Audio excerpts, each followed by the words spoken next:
9 o'clock. I'll call the meeting to order. And first, budget meeting for this term of council. And the first item of business is adoption of the agenda, moved by Stuart, seconded by Greg, that the agenda be adopted as printed and circulated. Any discussion on the agenda? Councillor Greg. Deputy Mayor Greg. That's what, I'm still Councillor Greg. I'll take that. Just really quickly before we proceed with the agenda, I was wondering if we could take a brief moment to recognize and acknowledgement the nomination and vote for warden at County Council. Sure.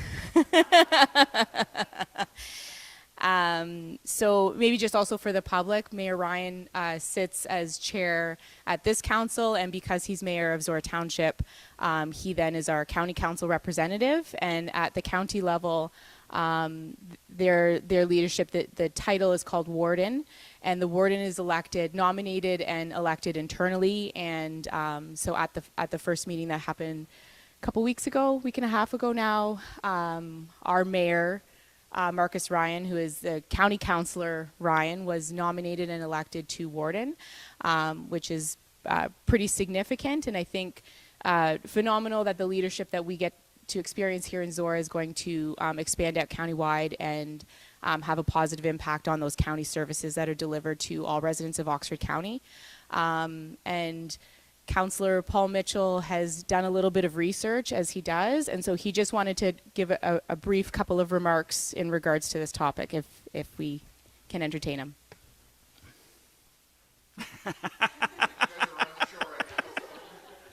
No, in consultation with Deputy Mayor Gregg, and I'm sure with the support of Councillor Finch and Councillor Stewart, we would like to offer our congratulations for your unanimous election to the office of warden for the next 4 years. I did do some little research, and I found out that you are now a historical figure. You were the first representative of Zorra Township to be warden of Oxford County, and Zorra Township's not only last alphabetically, we're the last ones to have our own warden.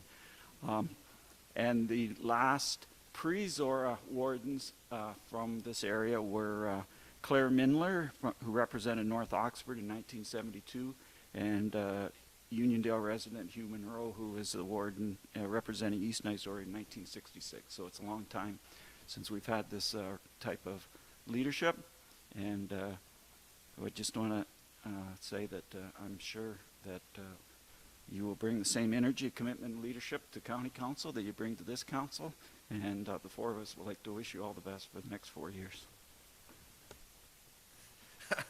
Slightly embarrassed, I have to say. I was not expecting that. I really do appreciate it. I do want to, I genuinely appreciate that. That means a lot to me. I do want to say, though, that when I'm here, I'm the mayor of Zorra.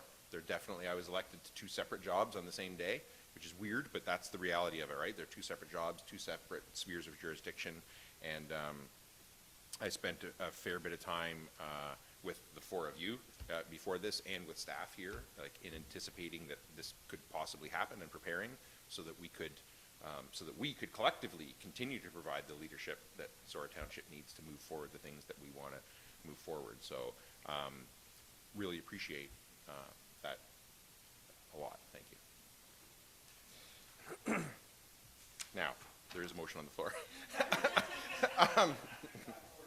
Yeah, so the agenda as adopted, or as printed and circulated, the only suggestion I'm going to make is that we go into closed at 9:10 right away, because we have people here to help us go into closed. So we'll go into closed at 9:10, come out of closed, then go on with the rest of the agenda in order, if you're all good with that. Okay, thank you very much.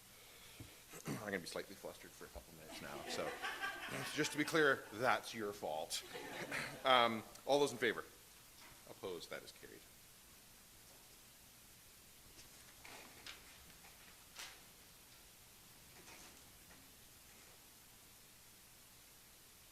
We still got to do the minutes. Declaration of pecuniary interest. There's some important things. I'll talk to you about the Municipal Act later. Are there any declarations of pecuniary interest or the general nature thereof? Not seeing any. Minutes, moved by Grigg, seconded by Stewart, that the minutes from the November 15th, 2022 inaugural council meeting be adopted as printed and circulated. Any issues with those minutes? All those in favor? Opposed? That's carried.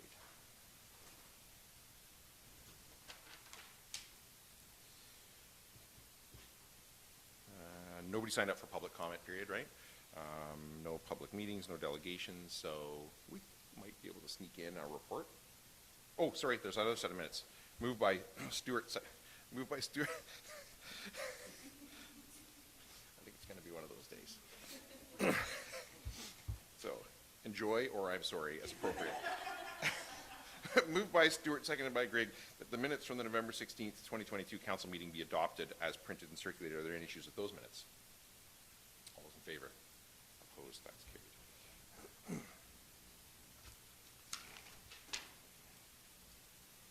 So, we won't get through the fire training thing, though, will we? Well, I mean, if we go a little past 9:10, we're good. Yeah. So, then, Chief, do you want to do your training document? Okay. Turn it over to you. Oh, one thing I'll just say, because we've got a bunch of these, I'll leave it up to each one of you how you want to handle questions from them. If you want to do your presentation and then take questions or have them interrupt you as you go, it's up to you guys how you want to handle that.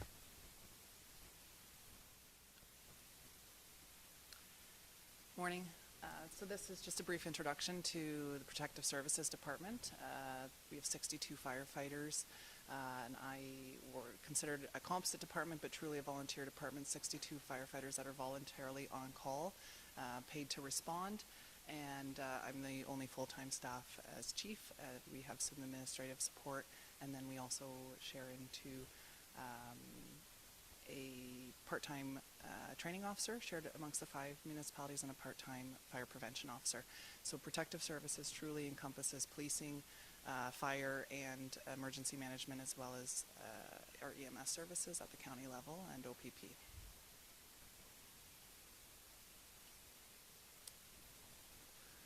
So what a day in the fire chief looks like. Chaos most days when you think you've got a plan of what you're going to check off. The pager goes off and it throws a curveball, but ultimately the procurement, inspection, maintenance, firefighting equipment. So of our vast equipment set, making sure that it's operational with the assistance of the firefighters at the department. So last night they were doing truck and equipment checks. They pull everything off the trucks, they go through everything, make sure it's ready to go in case of emergency, but then in terms of the higher level, making sure it's maintained annually, inspected by third party and as outlined by our guidelines, and then bringing new equipment into service as well, so apparatus or auto extrication tools. In terms of the fire prevention and public education programs, we're certainly growing our social media presence and trying to have more of an impact there. And then hopefully you all saw the latest in the Zorra Now. We sent out some print media there as well. And then each of the fire stations has a sign. Tempsford hates when there's rhymes, so I always try and poke out when they have a rhyme on theirs. So lots of messaging in each of the communities that way as well. The inspections enforcement is now occurring with our fire prevention officer.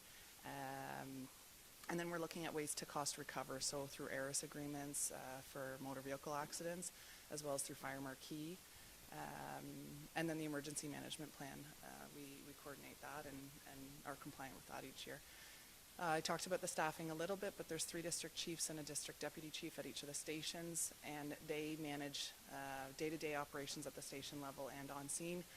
I'm not able to attend 200 calls, so we divide and conquer, and they do an excellent job at that.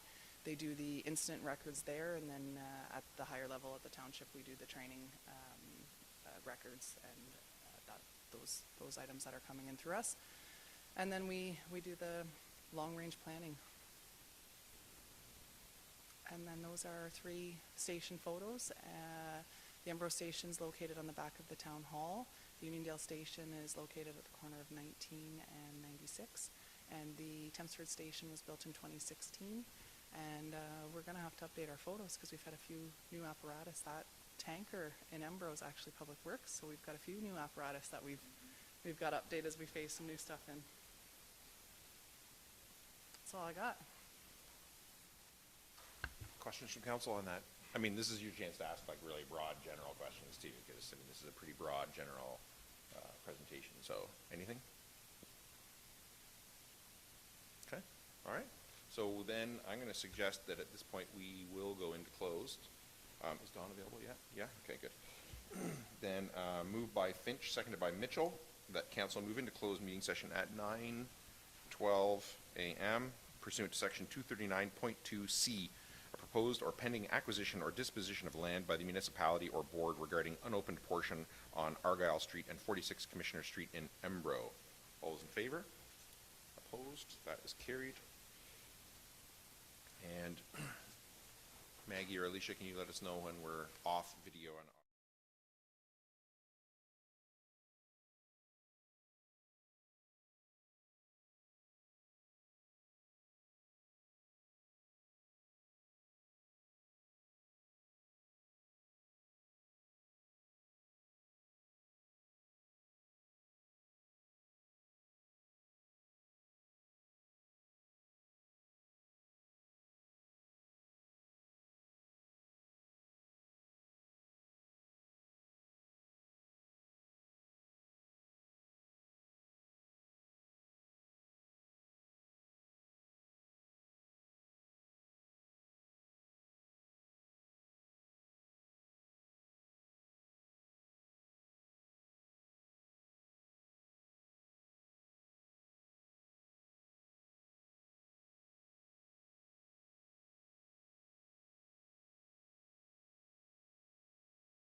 by Finch, seconded by Mitchell, that council accept the offer submitted by 614828 Ontario Limited to purchase the unopened portion of Argyle Street for a purchase price of $225,000, and that the mayor and clerk be authorized to sign the necessary agreements and documents to complete the purchase and sale.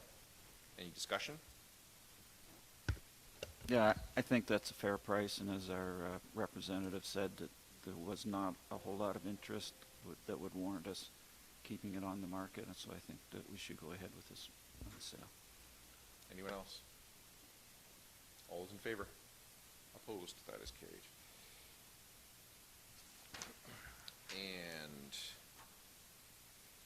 moved by Mitchell, seconded by Finch, that council accept the offer submitted by Langlois Eco Homes Limited to purchase the 46 Commissioner Street for a purchase price of $550,000, and that the mayor and clerk be authorized to sign the necessary agreements and documents to complete the purchase and sale.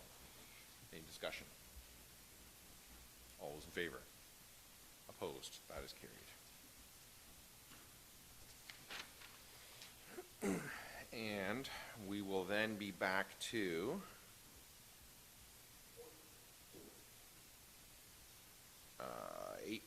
reports from staff, 8.1 Fire Department B, A, thank you, Kevin, Councillor Stewart. Report 2022-195 from the Fire Chief regarding monthly fire report for November 2022. Chief, I'll turn it back over to you. Morning again. A couple things to highlight. Our truck has landed from Metal Fab. We did a virtual inspection rather than flying out this time. No glaring issues, so they brought it to Safe Tech for us, and we were able to do a physical inspection there. And it's now in the Tempsford station, and we're starting into driver training. All of Zorra's current fleet circulated through service and safety. No major issues, and everything's been tuned up for another year. I wanted to highlight in our fire prevention and public education that we partnered with Country 104, so stay tuned over the Christmas holidays. We'll have the 12 days of fire safety messaging and some CO and smoke alarm prize packs that have been donated for that. And if you've got any ideas, I'm happy to take them and put them forth. Our recruits have been hired. They started effective December 1st and have already started attending practices, so Ambrose had a practice Monday night, Tempsford had a practice Tuesday night, and Uniondale will have their first practice next week where they'll be present. I also wanted to highlight that we were the recipient of a $25,000 grant, or just under $25,000 grant, that's going to go towards a water rice rescue equipment and general rescue trailer.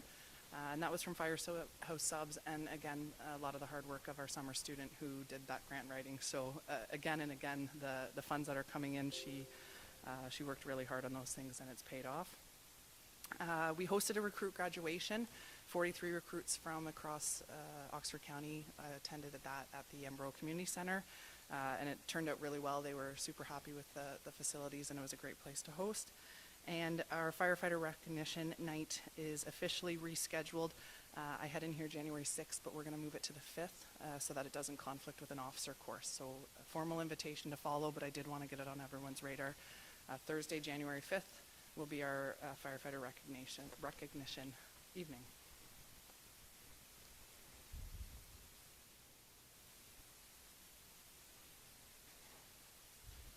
Questions from council on the report? Councillor Mitchell. 3 questions and then a couple comments. First of all, 12 motor vehicle collision calls in November. Is there a relationship between the first snow and the unusually high number of MVCs? I had wondered the same when I saw our increase in call volume for the month, especially compared to 2021. I pulled all the MVCs and I looked at the notes that the station chiefs put in, and only one was actually related to weather, and then another they had noted that there were some icy road conditions. It wasn't a township road, so I'm happy to report that one.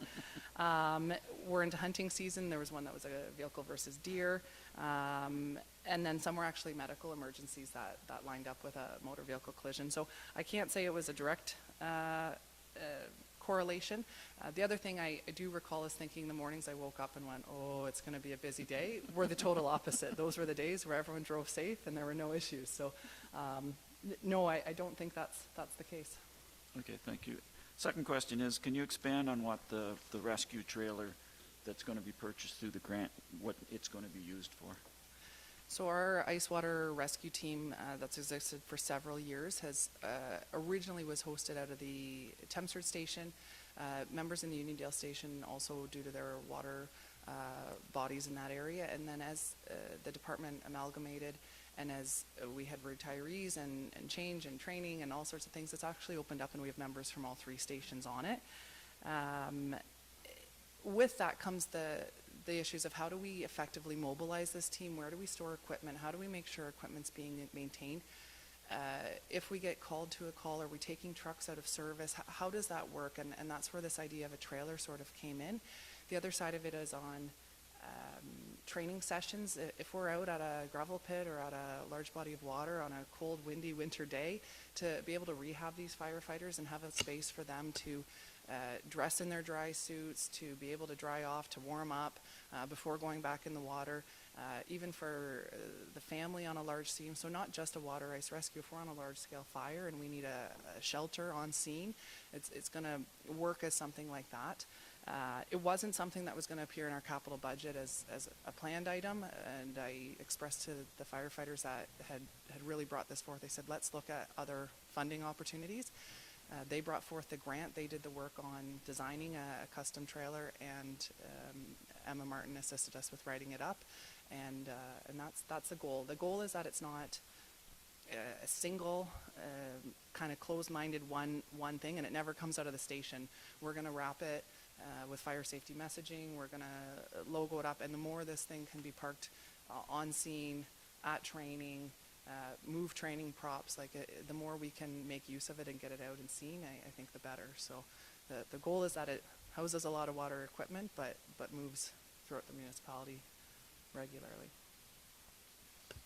Thank you. That sounds like a really good addition. I know there's a few times I would have loved to have something like that.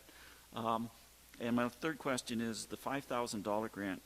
Who did that come from? That one's from the Public Safety Council, and it's specific to textbooks. So I've floated it out to each of the stations to see if there's training resources that they needed.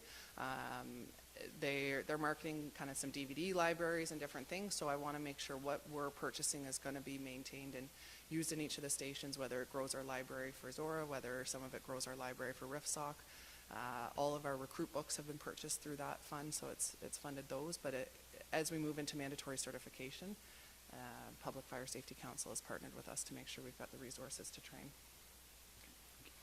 And follow-up comments. First of all, there are a number of companies that think see it as good PR to donate funds to small municipality fire services. I know over the years we've got a lot of money from Enbridge. I'd never heard of Firehouse Subs, so I Googled them. There's 4 of them in London, and if I happen to drive by one, I'm going to have a Firehouse Subs. So I want to commend our staff and the station staff for all the work they put into this. This is another way of funding things that it gets more challenging to fund things if we can get money from other sources. So I'd encourage all our staff to look at these potential grants.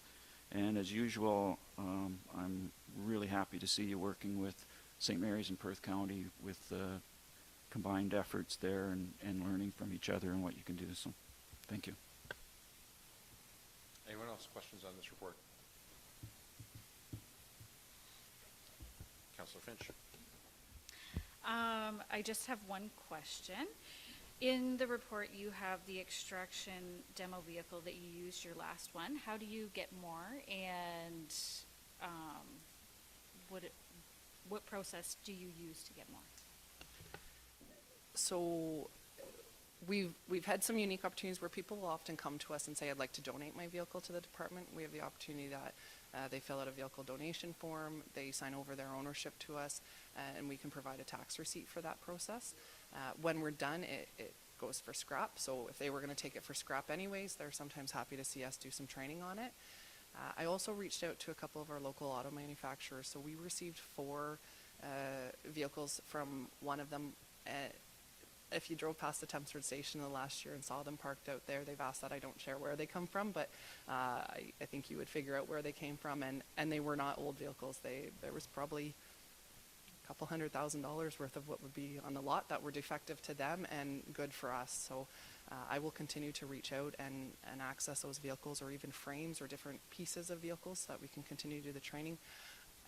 I didn't think of it for the demo purposes, but it was awesome to have 3 different tool manufacturers come in when each of them pulled up and went, oh, like we're cutting a Lexus, or we're cutting a hybrid vehicle. Like, we're not cutting a cut up, rotted out, like falling apart car. We were cutting 2022 vehicles with modern technology and truly putting this equipment to the test for what would be driving down the road, and using our even some of our technology to understand where the hybrid pieces, where are the batteries, where's that high voltage cable, and really dissecting these cars and different airbags, and it was good training. So we've been fortunate to receive from both auto manufacturers in the area, and then as well as local residents signing theirs over to us, and we'll continue to ask, and we hope people continue to come forward as well.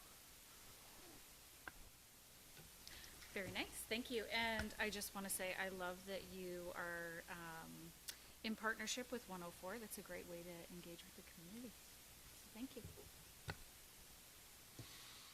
Any other questions for the chief on this report? Moved by Grigg, seconded by Stewart, that report 2022-195 from the fire chief be received and filed for information purposes only. All those in favor? Opposed? That is carried.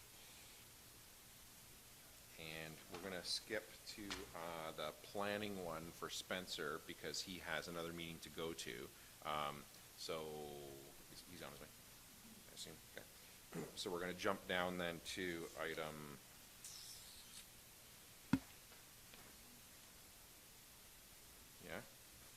while he's on his way up here. Okay, we'll keep going. We'll keep going with fire then, per Karen's suggestion, until Spencer gets up here. So that would be then Chief 8.1B, 2210 from the fire chief regarding fire prevention policy and fire prevention officer appointment. So a little bit of this is wrapping up the hiring of FPO Heyman. So earlier in this year, we brought forth a business case to do another shared service of a fire prevention officer. That was approved in condition that the other 4 municipalities were all in.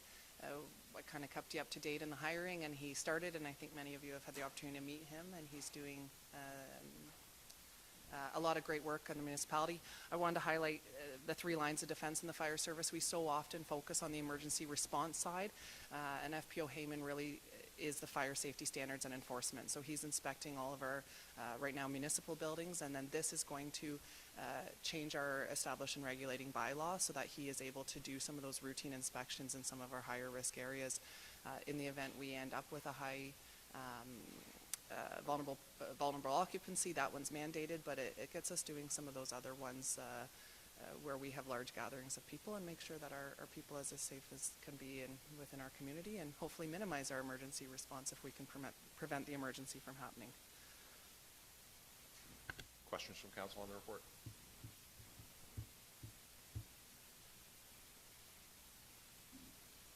Not seeing any. Moved by Grigg, seconded by Stewart, that report 2022-210 from the fire chief be received for information purposes, and that council enact bylaw 83-22 being a bylaw to amend bylaw 57-11 being a bylaw to establish and regulate a fire department be approved, and that council adopt policy 900-01 entitled Fire Prevention Policy Fire Safety Inspections, and that council enact bylaw 84-22 to appoint Jeff Heyman as a shared FPO for the township of Zorra. Councillor Deputy Mayor Grigg as the mover. Do you wish to speak to that? No, thank you. Councillor Stewart as the seconder. Do you wish to speak to it? No. Anyone else? All those in favor? Opposed? That is carried. And I think maybe we'll finish off fire here, Spencer, if you're good for a few more. Yeah, okay. So then Chief 8.1C, report 2022-196 from the fire chief regarding purchasing policy exemption request. We're moving into the end of the year, and I've got some funding left to use up, and I wanted to allocate it towards purchasing auto extrication tools for our station. I've outlined here that there is a piece missing in our Uniondale station, and I'm having a hard time I shouldn't say hard time, but I'm really trying to navigate the best option for each of the stations to cover our municipality as a whole, but also manage the equipment as a department. And Uniondale shouldn't have hand-me-down equipment. They shouldn't have, you know, the busier stations leftovers just because they're not a busy station. Everyone in our municipality should have access to the same level, but reality is that we can't afford at present brand new equipment across the board to replace some of these aging assets. So I've tried to present a creative solution of how we can start scaling these items in. I don't at present have the ability to purchase used equipment in our policy, so I'm asking for an exemption to our policy to purchase used equipment, and then to best meet the needs of our municipality and be able to start long-term planning and fitting pieces in that make sense for the department as a whole. I'm asking not to go through the tender process, but instead go to a direct quote process in which I can kind of look at different options and piecemeal it together to make the best fit and do it in a shorter timeline. Questions from council? Councillor Mitchell. One question, the funding for this, it says that's coming out of the 2023 budget for equipment, or where is it coming from? I have the remaining funds in the 2022 budget. Okay, so no impact on the budget we're going to talk about today. Thank you. Anyone else?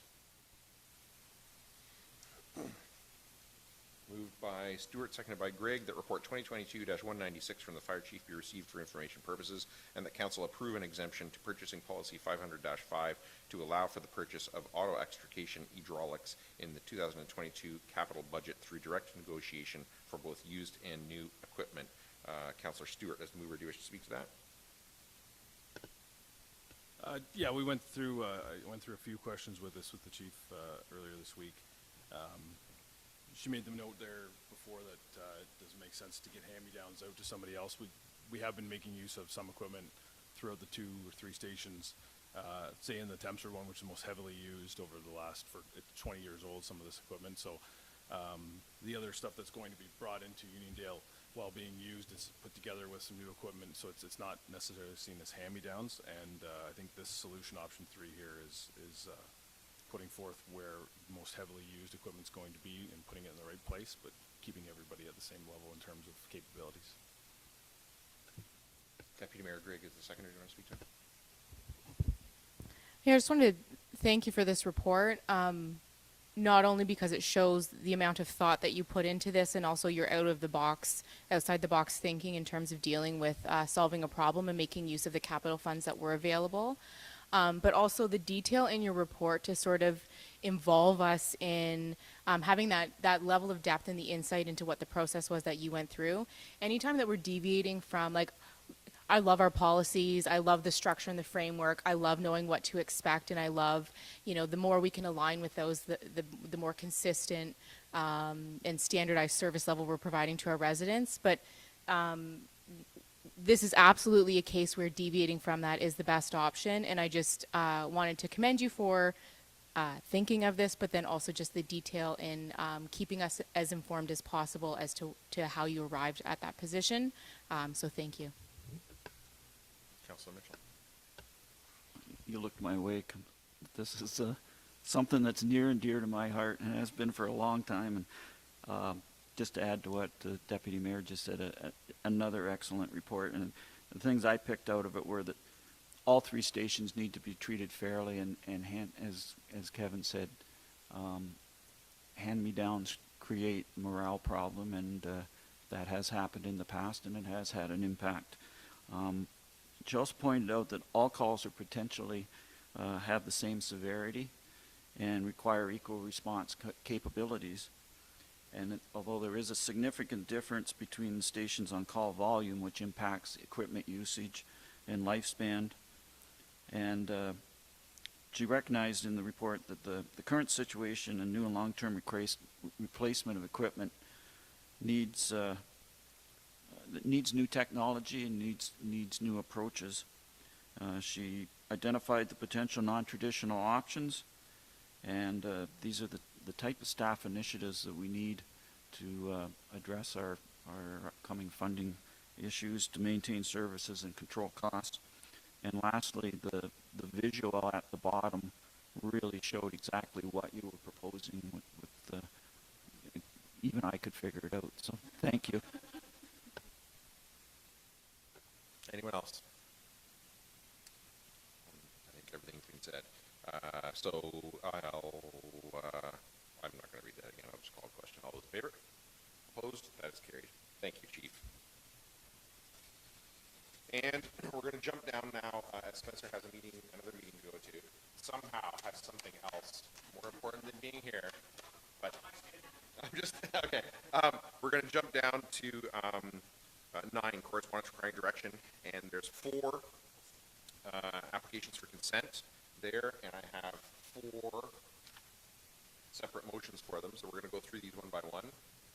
And we'll do the vote on each one as we go. I guess if you're thinking of anything other than what I have in my hand here, this is ask your questions and get ready to do something different than what you've given me. Otherwise, this is what I'll read out after each one of them, okay? So 9A, Spencer, application for consent B22-69-5, submitted by Howe Farms, Ontario Limited, Cheryl Howe, Timothy Hanlon, and Paula Hanlon. Thank you, Mr. Mayor. Just the only thing to really highlight here for council is just that this particular application is a farm consolidation whereby an existing farm operation will be increasing by the sizes outlined in the circulation before you, and the applicant is proposing to retain the existing dwelling. This will come back to council in the form of a zone change in the future. At the end of January, all 4 of these items before council this morning will be going to land division, and then at some point after the land division meeting, they'll be coming back to local council for approval on the associated zoning. If there are any questions on this particular application, I'm happy to answer them. Questions from council? Councilor Stewart. Yeah, Spencer, just one quick question with, which would pertain to this one and item B. 2 acres left over in a parcel, is that pretty much standard for a rural residence when severing off farmland? Through you, Mr. Mayor, to Councillor Stewart's question, 2 acres is the maximum permitted.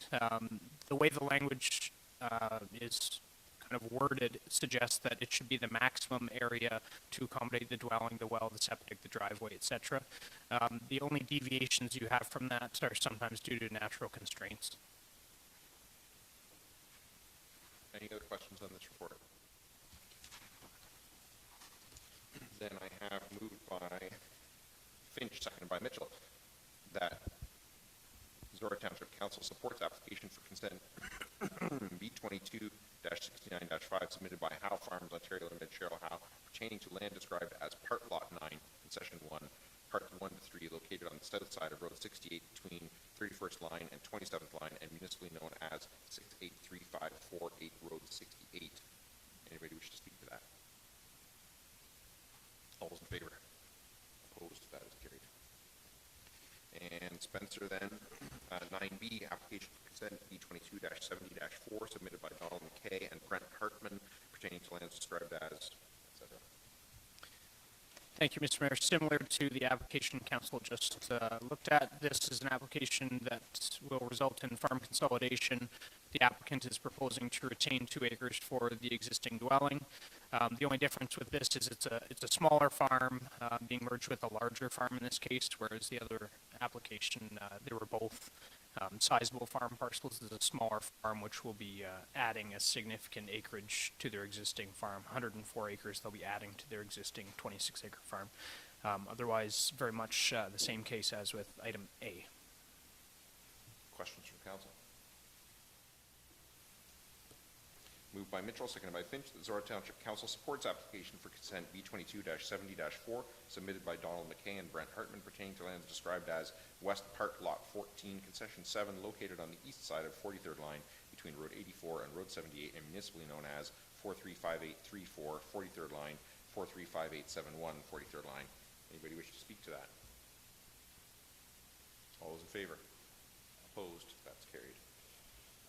And Spencer, 9C, application for consent B22-78-5 and minor variance application A22-18-5, submitted by Linda Wan and Hogg Construction.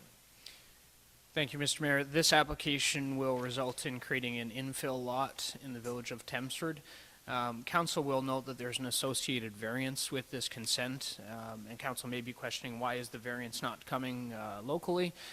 So the Land Division Committee does have the authority to grant minor variances, and as such, when there's an application requiring a minor variance, we tend to include it as part of the consent for efficiency purposes. There's no zone change required for this particular application. The lands are zoned appropriately. There's just a recognition for the existing frontage of this lot. Questions for Spencer on this? Just a question. So you're saying that at a local municipal level, we have a way to expedite planning permission for residential infill to create more housing. Is that correct, Spencer? Through you, Mr. Mayor, it's when somebody is applying to create an infill lot, if they do require associated variances, the Land Division Committee can listen to those variances and grant those variances. So this might actually get more homes built faster then. Possibly. Okay. Any other questions for Spencer on this? Moved by Finch, seconded by Mitchell, that Zorra Township Council supports application for consent B22-78-5 submitted by Linda Wan and Hogg Construction Limited pertaining to lands described as Lot 1 and Part 2 Registered Plan Number 105 and municipally known as 138 Washington Street, Thamesford. Any comments on that? Deputy Mayor Grigg. Really quick comment. I was thrilled to see this come forward. When I moved through the village of Thamesford, there's a lot of lots that have this opportunity. And I'm always wondering, are people aware that this is something that they can do? How do we let them know how smooth that process can be?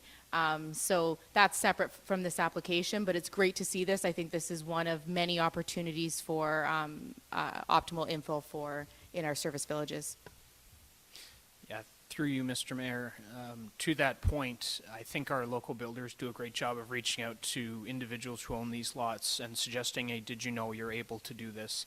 And that they themselves would be interested in purchasing the property. So that is what happened with this particular case. So I would agree it's great to see, and I think we'll see more of it moving forward. Anyone else? Councillor Mitchell. And I'll echo what Deputy Mayor said and point out that the house that's going to be built on this lot means that that house won't be built on farmland. And fast. Moved by Finch, seconded by Mitchell, that Zorra Township Council supports application for consent B22-78-5 submitted by Linda Wan and Hogg Construction Limited pertaining to lands described as Lot 1 and Part 2 Registered Plan Number 105 and municipally known as 138 Washington Street, Thamesford. All those in favor? Opposed? That is carried. And Spencer, 9D, application for consent B22-57-5 submitted by Harry and Andrea Van Dam and Chad and Lori Hartman pertaining to lands, etc. Thank you, Mr. Mayor. This application is a case where the owners of the existing smaller residential parcel have encroached essentially onto the surrounding farmland. They've been using that land for years. It's been in agreement with the adjacent farmer, no issues with that. However, they're looking to formalize the arrangement so that the owners, Hartman in this case, will actually own those lands that they're currently using as part of their overall property. So it's approximately just over half an acre in size that they're currently using, and they've agreed to purchase that from the adjacent farmer. So it's just a lot addition. Questions for Spencer on that report? Moved by Mitchell, seconded by Finch, that Zorra Township Council supports application for consent B22-57-5 submitted by Harry and Andrea Van Dam and Chad and Lori Hartman pertaining to lands described as part lots 35 and 36, concession 3 West Zorra, and municipally known as 983800 Perth Oxford Road, and that this motion be forwarded to Oxford County Planning and the Oxford County Land Division Committee before December 12th, 2022. Anybody wish to speak to that? Councillor Mitchell. Yeah, my comments to this would apply to the first two that we just approved because they're basically, well, this one's a little bit different, but it's basically the same. And what it allows is people that are living in the country on adjacent to farmland that was once farmland to keep that house. And it ends up being a win-win situation because those people get to keep, or somebody else gets to purchase that property. The farmer gets to not be a landlord anymore. The municipality keeps people that contribute to our community, and we keep residential tax base. The only people that lose out is the fire department, because traditionally what happened was the farmer would rent this house out till it got destroyed, and then the fire department would get to use it for training. So I'm willing to give that up for all the benefits that come out of this. Anyone else? All those in favor? Oh, sorry. Sorry, just to add one thing, Mr. Mayor, this particular application will come back in the form of a zone change for council too, just in situations where the land's being added to the existing residential or non-farm lot are of a different zoning. So if they're A2 versus A1 or RR, it will come back with a zone change just so that the entire property is consistent with its zoning. Anybody else? Yeah, I looked at this a little bit different than the first two items. And I guess this could have been a question, but I'm clarifying that it's the small triangular portion being added to the existing 4-acre parcel. So currently the setup is that this 4-acre parcel is using a small chunk of land. Looks like they built this shed back maybe 10 years ago using the mapping on the county website. And obviously they worked out an agreement where they could extend their parking lot further into the adjacent land. This to me is where we have, now we're talking about half an acre and it's not a lot of farmland that we are permanently placing into a residential. I don't know where we draw the line on, is it okay to have half of an acre given up of farmland? It was 0.2 of an acre that we just talked about saving with that lot in Thamesford. So in this case, I'm concerned that we're setting precedent that, albeit inconvenient for everybody in the current situation here, that we are taking what is a 4-acre parcel, which is double what the maximum allowable would be if we're severing off of a farmland property now, and adding this half acre for convenience. It is a minor amount of farmland, but I'd ask everybody to think about what precedent that sets if we're going to accept this or approve in principle. Anyone else? Spencer? Yeah, through you, Mr. Mayor, to Councillor Stewart's point, glad to hear all of those things. Just to clarify a little and provide a little bit of context, the existing 4-acre lot is an A1, so it is in an agricultural zone. It won't be placed into a residential zone. I refer to it as a residential parcel as it functions as such, but this was not a 4-acre residential parcel that was created, anytime recently. This has existed. It will remain in an agricultural zone. It's just a limited agricultural zone rather than the general agricultural zone. Primary difference being, perhaps the number of livestock that they would be able to accommodate on such a property. But these lands are not going to be removed from agricultural zone. They will not be lost they were never used. This particular area was not used for agricultural production per se. But just to clarify, our department traditionally is not supportive of losing lands from agricultural production, and as such that tends to be reflected in the reports we bring forward. But happy to hear those comments and just wanted to add some clarification. Anyone else? All those in favor? Opposed? That's carried. Thanks, Spencer. Thank you. And 8.2 Recreation Department, you're good to go, Matt? So first, staff presentation for training, and then I'll leave it to you how you want to take questions from them, whether they want to interrupt you or whatever.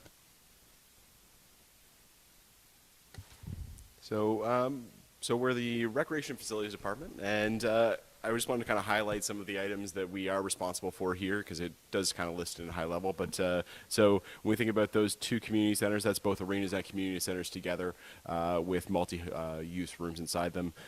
With the 70 acres of parks, that's in Thamesford, that's 6 parks.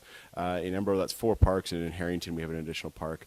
In Thamesford, that is 2 baseball diamonds and 2 soccer fields. In Embro is 1 baseball diamond and 3 soccer fields, and in Harrington, that's 1 baseball diamond. Throughout the communities, we have the villages, we have 6 playground structures, 2 splash pads, 2 pools, 1 dog park, and in addition to our community centers, we have 3 additional what we call community halls. So when we look at the Embro Town Hall, the Harrington Hall, and the BD Room that operate some of them a little differently as far as with community partnerships and facility use agreements in place. And I kind of wanted to highlight one thing. As we sat in Oxford County Chambers not that long ago and did council orientation. We talked about, or Nigel Bell Chamber kind of spoke about the fact that recreation being the non-legislated requirement, or not legislative requirement of municipal government, we often get seen as the elective or kind of nice to have item. So it's an area that we get a lot of great discussion and interaction with our residents. It's an area where we try to create the space for the community to flourish and grow and add value to their life. But it also becomes an area where we constantly see the financial pressures of being the place where you can say, oh, that can wait a year, or, and I will go through that in our upcoming budgets. So if we move on to the next slide, so my role is the Director of Recreation Facilities. So my overall kind of setting the tone and policy of our department and coordinating with our operations staff.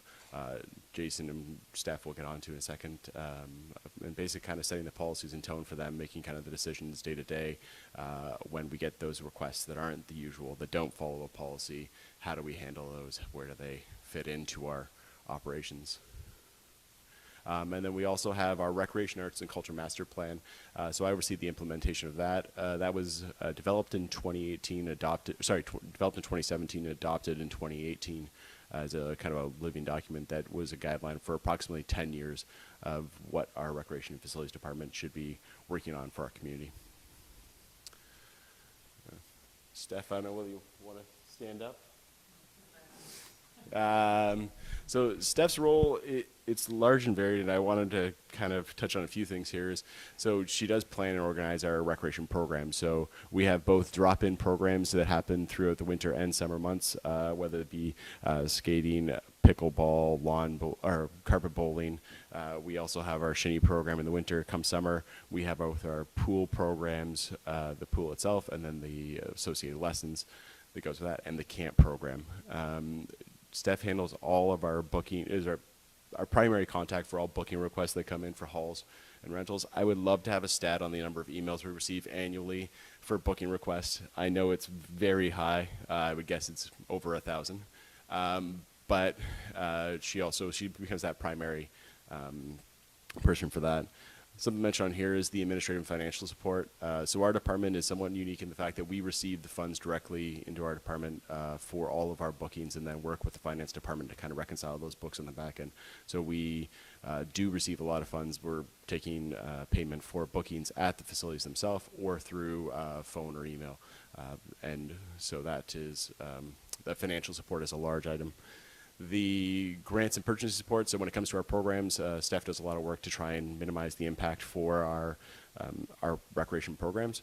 So when you think about whether it be summer camp, pool, any purchasing we have going on, we are always looking for both local and federal and provincial grant funding for those to minimize that impact. And then the other thing, one large thing she does a lot of great work with our advertising. I think across all of our departments, the content we put out on social media, the graphics, those things that are customized, we do really well for a small department to have, or small, I should say, municipality to have those, and that's staff, and also there's another team behind that.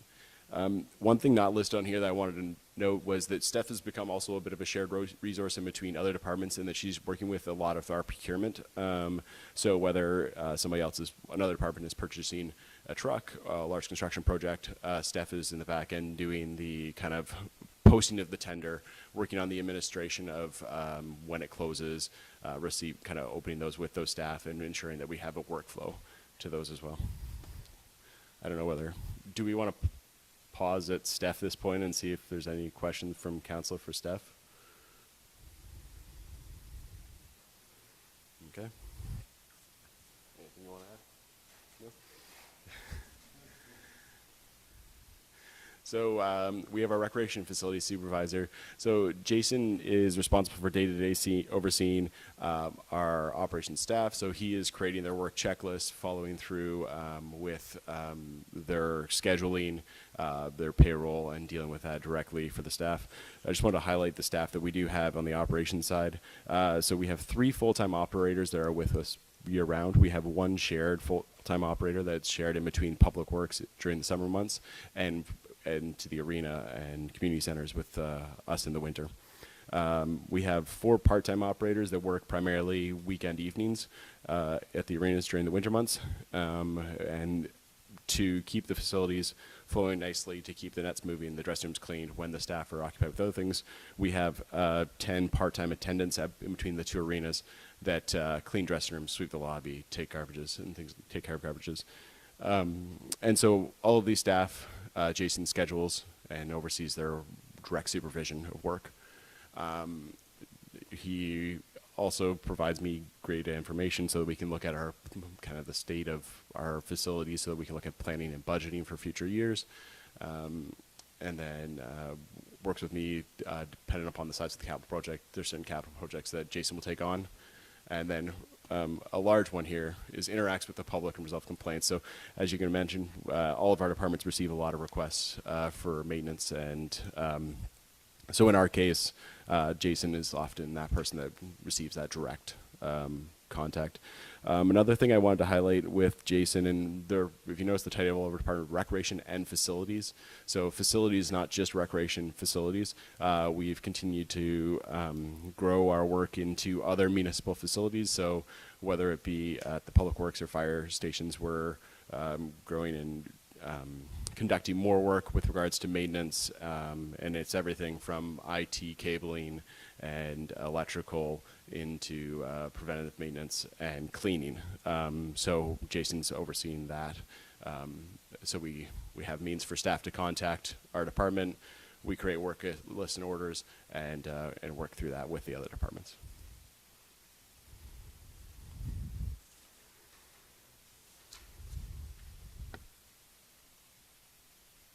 Questions from council? All right. Roll on then, Matt, to, so first of all, thank you, and thanks to Steph and Jason for coming in. Roll on to 8.2A, Report 2022-209 from the Director of Recreation and Facilities regarding monthly recreation report for November 2022. I did want to highlight, I found there was an error in some of our recreation data tabling there. The actual totals at the bottom are correct, but I had a couple of data entry errors up in our upper portion. So the Tempsford Hall, the Tempsford District Recreation Center, the hall there had 6 net rentals, unpaid rentals, not 17. There was a couple other things that just added up. So the bottom data is correct. The totals up, or the individual sites are a little bit off. Questions from council on that report? Not seeing any. Moved by Grigg, seconded by Stewart, that report 2022-209 from the Director of Recreation and Facilities be received and filed for information purposes only. Anybody wish to speak to that? All those in favor? Opposed? That's carried. Thanks, Matt. And 8.3, Building and Drainage Department. Mike, I'll turn it over to you to do your presentation. Thank you. So Matt and Nicole are just on their way in. Building and Drainage Department basically consists of myself, Matt, and Nicole. We basically receive applications, review applications, issue permits for any building or demolition or septic that happens in the township. Also drainage departments, so we are always fixing a municipal drain somewheres, and we just had actually 2 new municipal drains completed. Yeah, so basically just the 3 of us, a little smaller department, and Matt and Nicole, if I don't think they would have anything for you, but they are here behind me. Questions from council? Not seeing any. Thanks, Nicole and Matt, for coming in. And Mike, 8.3A, Report 2022-204 from the Chief Building Official Drainage Superintendent regarding monthly building report for November 2022. Yes, so as you can see, we're going to be in the 300s again for permits issued this year, which just means it's been a steady year. Fees and values are up, permit numbers are down a little bit. New housing is definitely up this year. And again, on the drainage activity, we don't see always a lot of drainage activity, but we did have 2 municipal drains that existed that got rebuilt, the Campbell Drain and the Kellum Drain. Questions for Mike on that report? Deputy Mayor Gregg. The 41 townhouse dwellings, safe to assume that's a strip in Thames Road on Middleton Street. Yes. Do you know now, like, how far are we down Middleton in issuing permits for the townhomes? Is this now getting towards the end of So that section of the development? there is the empty hole that you see there where nothing's happening, and there's 15 units to go in there, and those would be bungalow style units. They're not going to start those till spring, is what they're saying. Okay, So basically, there's a permit for everything you see there at this time. okay, thank you. Yep. That's good, right? Yes. Yes, yes. Any other questions for Councillor Mitchell? Mike, on the chart, it shows year-to-date, permits issued is down just a little bit, but estimated value is pretty amazing at over $90 million of permits issued. And permit fees, both of those are up about 100, are double from what they were last year. So how does that relate to the amount of workload that your departments had this year? Value of construction not necessarily means a ton of extra work. It means possibly some big projects. Say Federal White has a really big project going on with a huge value on it. Won't be something we'll spend a lot of time on. It's basically reviewed by an engineer, and all the reports are sent to us. We'll go in a little bit just to be nosy. It's an interesting project for sure. And permit fees definitely are up, and that's had a lot to do with the fee structures going up this year, so, yes. So when you're looking at workload, all permits aren't created equal. Correct. Right. Yep. Anyone else on this report? Moved by Stewart, seconded by Grigg, that report 2022-204 from the Chief Building Official Drainage Superintendent be received and filed for information purposes only. All those in favor? Opposed? That is carried. Thanks, Mike. And Thank you. Before we start into Public Works, maybe we take like a 10-minute break, come back in here at 10:25. Good? Let us know when we're out.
10:25, I'll call the meeting back to order, much as I'm loath to stop that excellent conversation over there that we were all enjoying. Just, no, don't. And we're at 8.4, Public Works Department. And first, the training presentation. I'll turn it over to you, Steve. Thank you. Yeah, Public Works Department is responsible for all township roads, including construction projects and ongoing maintenance work. This department maintains 130.5 kilometers of paved roads and 343.7 kilometers of gravel roads, 27 culverts spanning over 3 meters, and 42 bridges within township boundaries.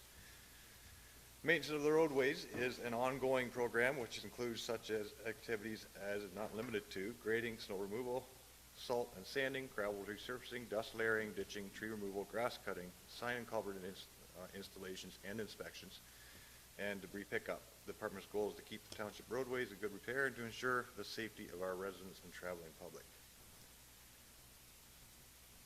So myself, Director of Public Works, my tasks are administration, day-to-day public works operations, facilities and equipment and goods procurement, responsible for the construction and maintenance of all township roads and bridges, winter maintenance, public issues and response, major construction projects, traffic calming, capital and operating budget preparation, and operation of municipal-owned aggregate pit. I have assistance in all these tasks with my both foremen, one in Embro, Scott Simmons, shown in the bottom on the left, and Derek Collins on the right. He's in the Contour Yard. Their tasks are, again, not limited to investigate and follow up on any questions, complaints from the public, plan, organize, assign, and supervise the work of public works crews, locate current and or potential problems, and make necessary repairs and review work in progress. And that sums it up. Questions for Steve on that? Not seeing any. Let's go on then. Thank you, Steve. And let's go on. Oh, sorry. My apologies. And sorry, Steve, because I did not come to this ahead of this with you. Would you be able to speak briefly to the role of Public Works in relation to emergency services when it comes to emergencies that happen on our roadways and the role that Public Works plays with that? Okay, sure. So mostly it's for road closures. In situations where there's an accident or if there's an issue with OPP being responding to or a fire, will be called to close our road section. That's our biggest role with that type of emergency, if that's what you're asking. Other issues, like we have our own issues like trees and stuff like that fall across the road. A good example would be this spring we had a large wind event that brought down several trees in different locations throughout the township, so it kept us pretty busy trying to keep roads open, reopening roads, closing roads that were dealing with hydro issues with these trees, so prolonged road closures and stuff like that. So that's most of our involvement with emergency services on that end of things. Anybody else? Okay, and Steve, 8.4A, Report 2022-197 from the Director of Public Works regarding monthly Public Works report for November 2022. Nothing to highlight. Questions from council on that report? Councilor Mitchell. Steve, as I've said before, I really appreciate you putting the project tracking sheets in with your monthly report, and we now have the final numbers, I presume, of the 3 paving projects, and it appears that although they're over budget, they're only over budget because the price of asphalt went up, and they're not crazy over budget because you factored in that potential increase when you did the budgeting. So my question is, and I always wonder what role the tax rebate plays in this, because it says that the actual project cost includes taxes. So are taxes included in the approved budget and the tender amounts, or how does that work? I just want to know if we're comparing apples to apples when we're looking at those numbers. No, in the budget amounts, they are not, taxes is not included Okay. in those numbers. So this, how much tax rebate do we receive? And I know you did the research for me, or Diane did the research for us on each of those projects so that we can factor that into the, So I didn't give you on each of the projects, but we get all but 1.76% of the Okay. taxes back. So Right. originally we pay out the full 13%, and then Right. we get rebated all of except the 1.76. okay. So that number that says actual project cost, is that include the tax, the 1.76 or the 13? That's, no, the 1.76. So that's It's the final nu- actual, our cost, actual. Okay, so we can look at that number, and the one is 344, pose that to 336, and that number is the actual final That's cost of correct, that? yeah. Okay, Yeah. good, no, I appreciate. Yeah, the reason why staff chose to put the taxes in, even though we you don't include the taxes in our budgets, is just to give council a good idea of actual money leaving the township budget. Okay, no, I've always wondered about how that works, so I appreciate both of you clarifying that for me, thanks. Any other questions on that report? Moved by Greg, seconded by Stewart, that report 2022-197 from the Director of Public Works be received and filed for information purposes only. Anybody wish to speak to that? All those in favor? Opposed? That is carried. And Steve, 8.4B, report 2022-201 from the Director of Public Works regarding a construction update of the Zorra Maintenance Facility. Nothing to update. I wish I Question. did more to update on wells, but I don't. Questions from council? Councilor Mitchell. Why'd the administration walls need to be repainted, and is it gonna cost us anything extra?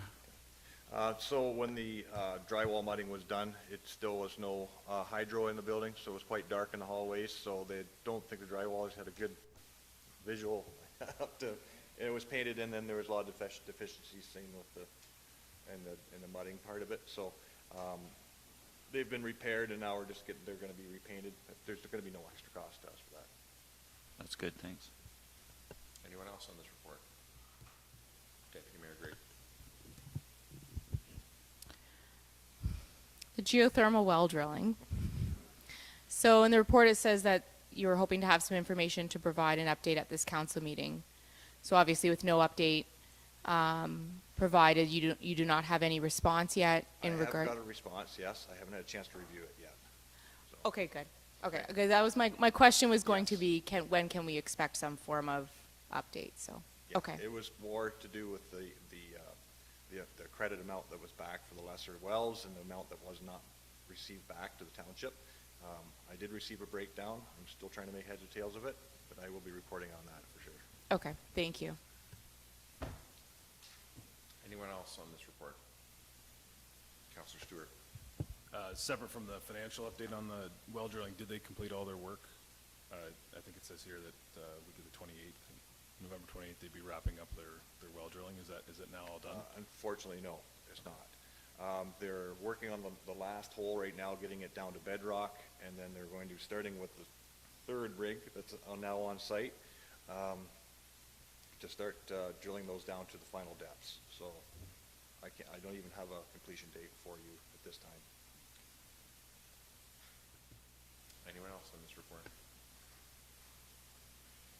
Moved by Stewart, seconded by Gregg, that report 2022-201 from the Director of Public Works be received and filed for information purposes only. All those in favor? Opposed? That is carried.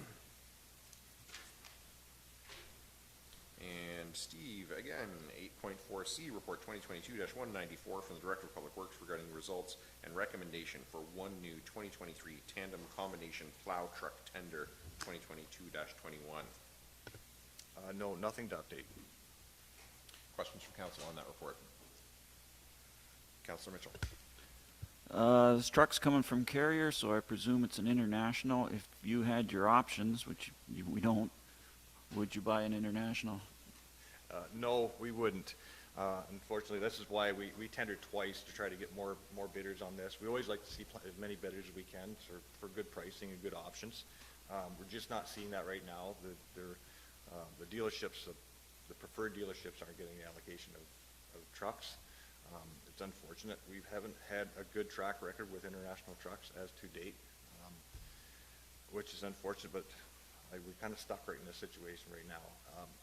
It's tough to go outside of tender process with the specification of these trucks. It's very highly specialized trucks for this application, so it's very tough to be able to just seek outside of for other manufacturers. It's very challenging that way. We're kind of stuck with this system for this type of a piece of equipment. So Follow up, it's good that you got a locked-in price. Do you have a potential delivery date? yeah, 24 months. Okay. Anyone else on that report? Moved by Greg, seconded by Stewart, that staff be directed to award tender 2022-21 to Carrier Truck for the purchase of one 2023 Tandem combination plow truck for the tender price $366,940 plus tax. Deputy Mayor Greg is the mover. Do you want to speak to that? Councillor Stewart. Anyone else? All those in favor? Opposed? That's carried. That was a vote. Okay. It came quick, and I thought maybe you had a question. No, I just, yeah, good. So unlike you.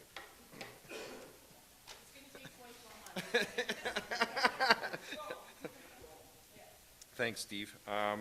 So I'm going to suggest to council that at this point, I think probably where all your heads are at is thinking about budget and getting to that part. So I'm going to suggest that what we do is we skip over that actually and do it after lunch. Get through the bulk of the rest of the agenda, have lunch, and then after lunch we will have basically all of Finance Department, Confirmatory, and Adjournment.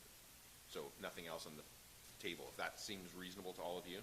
So we would normally go now to 8.5 Finance Department. I'm going to suggest we skip over that and go down to 8.6 Corporate Services Department. Everybody's good? Nobody's stopping me? Okay. So 8.6 Corporate Services Department, then I'll turn it over to Karen for your training presentation. Perfect. Lisa and Michelle are on their way in. Awesome. So we are the Corporate Services Department, including Dawn, and Alicia and Dawn and I have already done a separate orientation with new counselors, but we do provide various other responsibilities other than council, but that is our main responsibility. We conduct the election, issue marriage licenses, issue burial permits, process the Freedom of Information requests. We provide Commissioner of Oath signatures, coordinate records management, and we do a lot of the communications, publish the Zorra Now, update the website, social media, Twitter, Facebook, a little bit of Instagram. So yeah, that's us, and lots of other things, as everyone else has alluded to. It's hard to put it all onto one slide, but that's a good chunk of what we do. So there's Dawn's slide, the head of the municipality, the primary policy advisor for council, developing and maintaining the strat plan, and preparing and reviewing policies, and special project administration.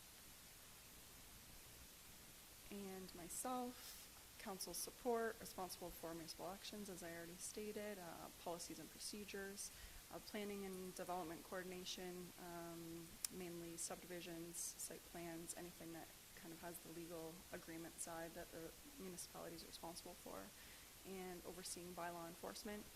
Our new bylaw enforcement officer did just start on Monday. He's unable to be here today as he's circulating through the other 3 municipalities this week, but we had a good day with him on Monday, and he is part of our department. So I will pass it over to Alicia. So I'm the legislative coordinator, deputy clerk for the township. A big part of my job is carrying out policy program and legislative development projects, which basically just means policies and bylaws. So when that comes to you, I usually have my hands on it a little bit. I also do council and committee support, lottery licensing, accessibility coordination. So if you have any questions about lottery licensing or accessibility, come to me. And then I also help Karen with the municipal elections.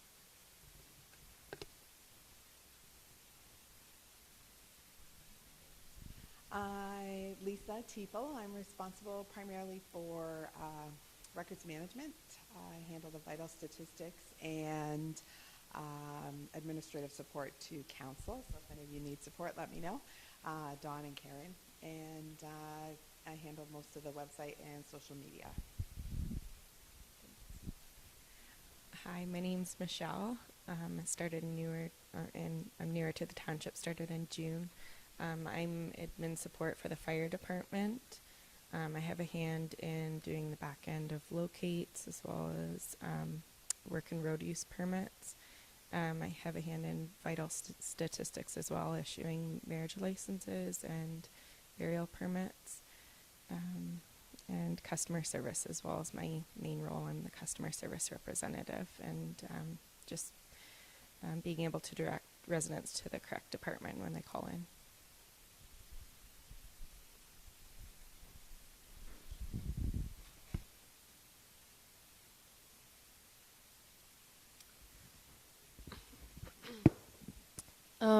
I'm Maggie, the corporate services intern.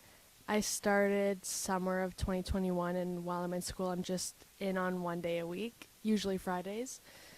I help Alicia with research and reviewing bylaws, plans, and policies, and then council and committee support and whatever general department support they need from me.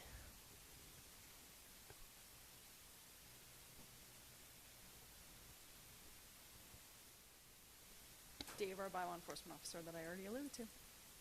So that's it for us. So just before we go on, I'm going to comment on this one in particular to council, because I think I have a different view on this than most heads of council that I know. And I know that residents and certainly councils are going to tend to focus on the services that residents get, and therefore the department heads that deliver those services. And then we focus on budget, because that sets the budget for all those departments and how they deliver those services.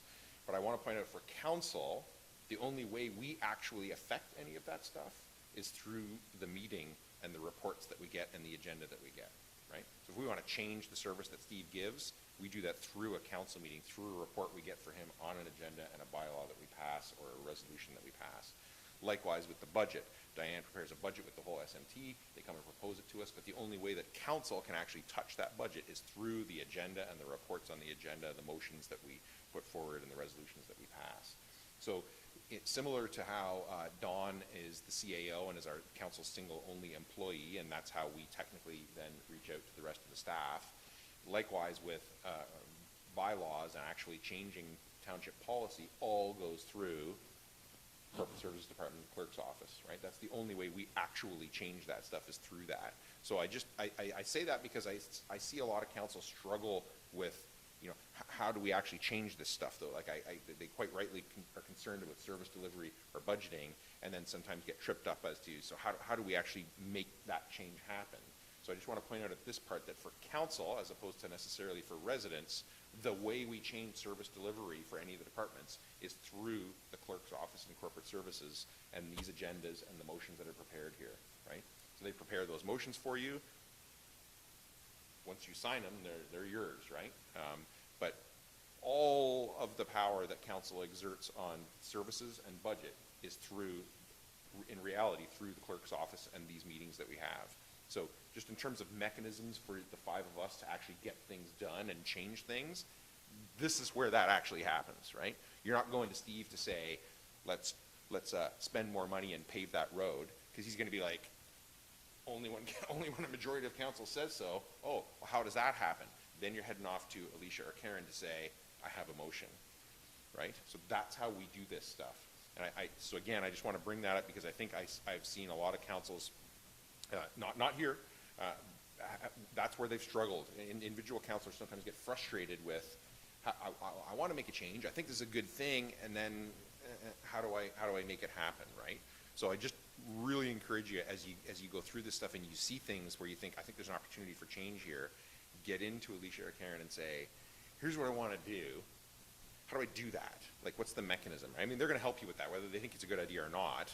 They're going to ensure that you can navigate the system and get it through. So for council, this is the place where we do the majority of our work, right? And that's how we get it into an agenda in front of this whole council where we can ask Matt, okay, Matt, so we got this great idea about this thing. Now we all get to question them on it and decide if we want to actually change that service delivery, that policy, that the budget line item, okay? Okay, so I'll then turn it over to you, Karen, and 8.6A, Report 2022-180, oh, sorry, Alicia, 2022-187 from the Legislative Coordinator, Deputy Clerk. This is a report that's mandated under the Municipal Elections Act to come to council for their information, and I'll just leave it open for questions at this point. Questions from council? Somebody ask a question because I got to find this motion.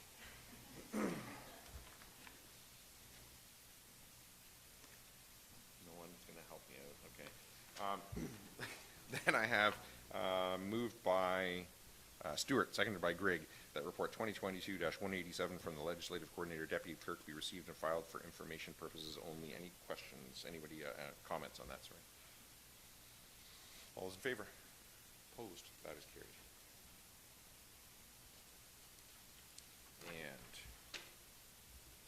And 8.6B, report 2022-200 from the Legislative Coordinator Deputy Clerk regarding 2022 Local Government Week. Alicia, is there anything you want to highlight in there? No, I'll just leave it open for council questions. Questions from council on that? Deputy Mayor Grigg. Not a question, just a comment for staff. I know that there's a lot of correspondence that has to happen in order to get these opportunities in our schools set up to have this level of engagement, but it is as well as kind of looking at, this is a new strategy to managing local government week, and I think the pandemic, we haven't said that word in this room for a bit, which has been really nice. My apologies.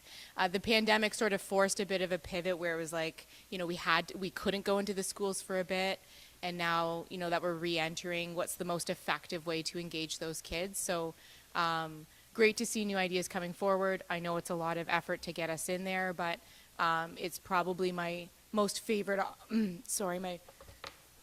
my most favorite opportunity in this chair are those opportunities to engage with the kids, and I know I always walk out of whatever that space is really energized to get back and keep doing this work, and you just see, there's always that kid that walks in with the blazer and the pin on the lapel with the clipboard and the question, and it's like, I'm gonna, like a few more years and you're gonna be on a committee and next thing, so anyways, I'm glad we do this, and thanks for the effort that goes into ensuring that this does happen or it's offered to our schools.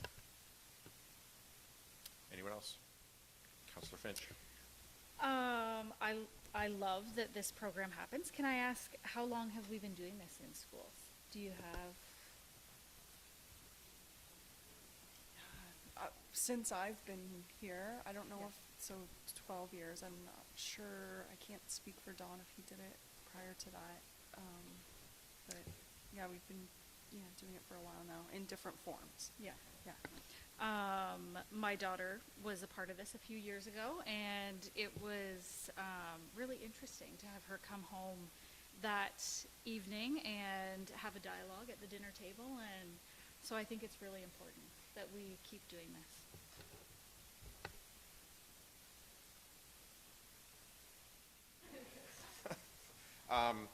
Anybody else? Yeah, I think I said to staff briefly yesterday, but I really think I encourage you to take the initiative and you guys push out to the schools how you think it's going to work effectively and do that. We've done it, as you say, a whole bunch of different ways over the years. It's worked differently in different schools with different principals, different teachers. So I think just continue to push it out. It's so important, I think. Just so vitally important that these kids grow up knowing who their elected officials are, who their government is, and how it works. And I've certainly seen sustained interest. Like, I've talked to kids like years later, and they're like, "Oh, I remember," whatever. So it does have a lasting impact. It's not just a, get out of math for an hour, which nobody wants. Yeah, I'm a huge champion of this. Absolutely love it. Vitally important. Moved by Mitchell, seconded by Finch, that report 2022-200 from the Legislative Coordinator Deputy Clerk be received and filed for information purposes only. Anybody else wish to speak to that? All those in favor? Opposed? That is carried.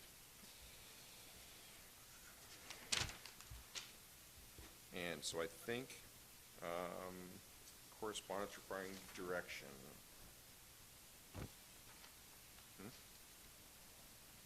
Oh, did I skip?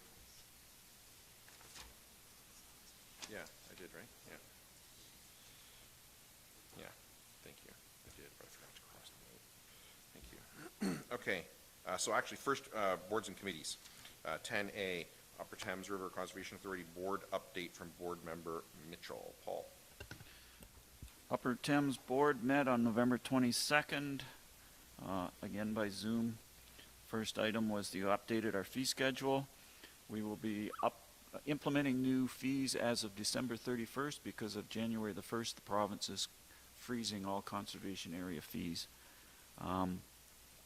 We're looking at generally a 6% increase across the board on most fees, although there were some exceptions that were lower than that, some that were higher. That was a response to market conditions and cost of recovery situations. We were given the 2023 Board of Directors meeting schedule, and I'm very pleased to report that we will be meeting in January 30th for a orientation meeting for returning and new members of the board in person. And after that, we will be meeting by hybrid with the option to attend in person. And I made the point that with a new board coming on, it's crucial that we meet in person so that we have those relationships built up so that we can deal with many issues that we're going to face. We had an excellent staff report on Bill 23 outlining the impacts on the conservation authorities and their role in planning.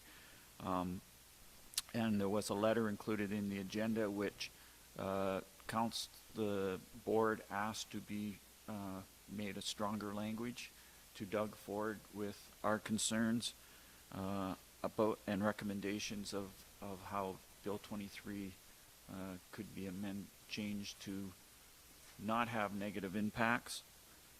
I informed the board that Zorra is requesting a delegation with the Ministry of Natural Resources and Forestry at Roma, and I urged other municipalities to do the same.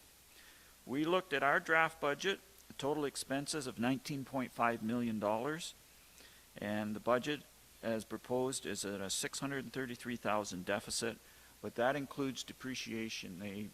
The budget is presented a little bit differently at Upper Thames than it is here.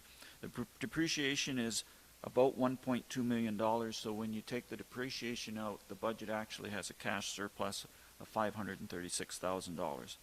The result of that is a 5.3% increase to the municipal levy on the operating end. And for Oxford County, that would be a 6% increase, so that's what our taxpayers will be paying through their portion of county taxes towards the Conservation Authority, assuming this budget is approved in February. For Zorra, for many years now, we have had a special levy of $15,000 that has to do with the operation and maintenance of the Harrington and Embro dams, and that figure will not change for 2023.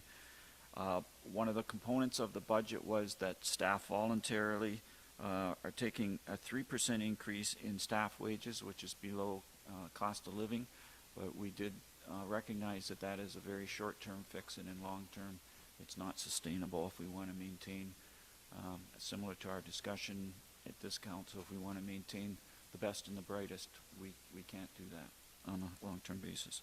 We had the monthly Section 28 status report, and that was the final meeting of this version of the Upper Thames Board. It looks like there's maybe only 5 or 6 of us returning out of the 15.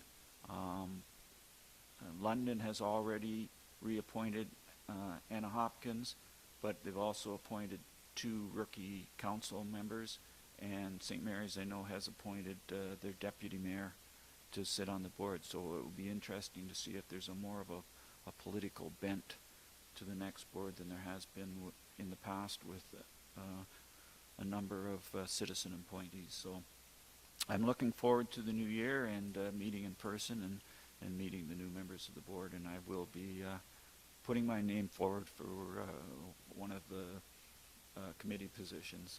So that's my report. Questions for Paul?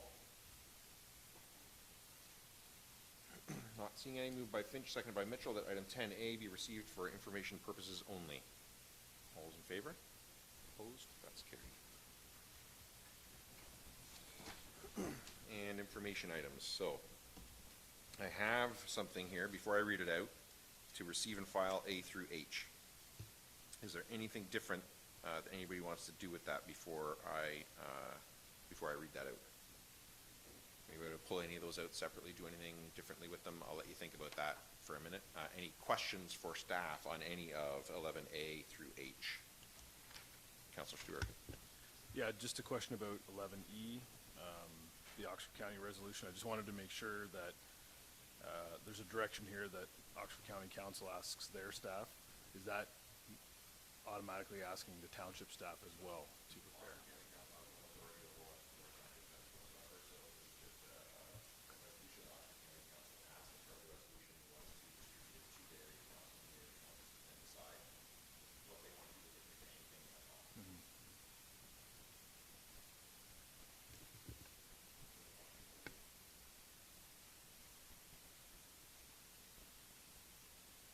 Moved by, sorry, my mic was off, Alicia and Maggie.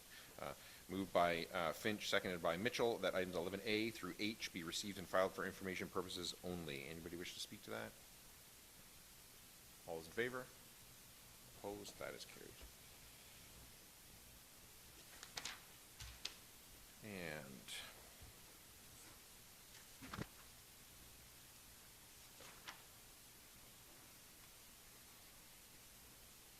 bylaws.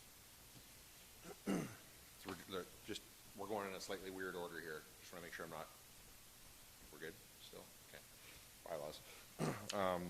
Moved by Mitchell, seconded by Finch, that bylaws 78-22, 79-22, 80-22, 81-22, 82-22, 83-22, 84-22, and 85-22 be taken as read a first, second, and third time and finally passed, and further that the mayor and clerk are hereby authorized to sign the same and affix the corporate seal thereto.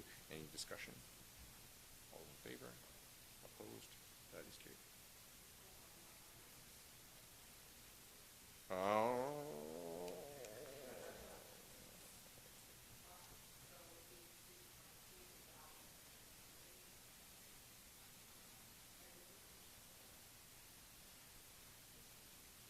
Okay.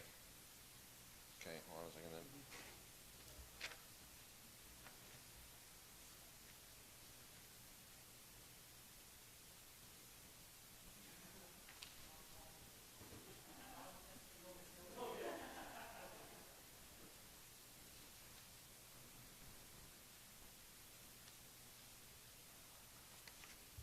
Okay. Not bylaws. So then we are down to items of community interest in the calendar. So we're here today on the 7th.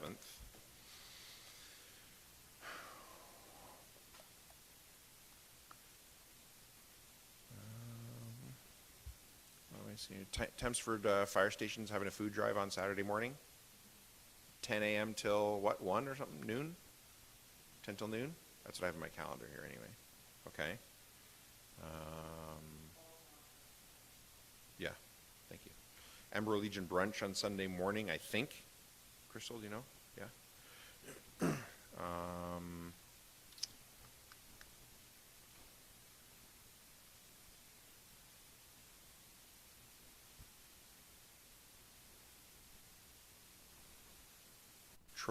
Next Trojans home game, I think, is on the 16th.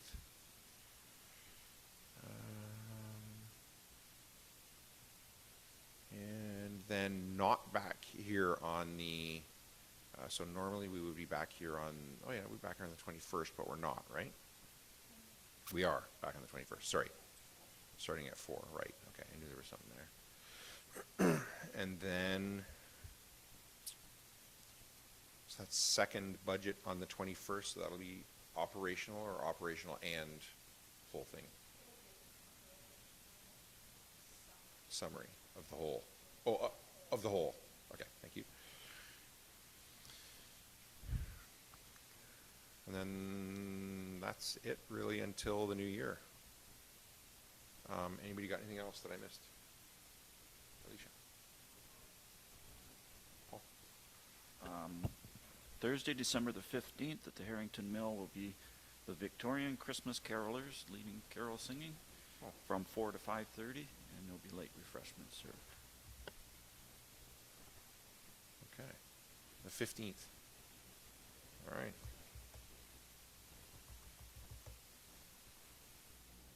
All right. Anybody else? And then on Sunday, December 18th is the Calathumpian Oh, yeah. organized Christmas parade in the village of Tempsford. They've changed the route, just as a heads up. Check the map. Chip on shoulder. And,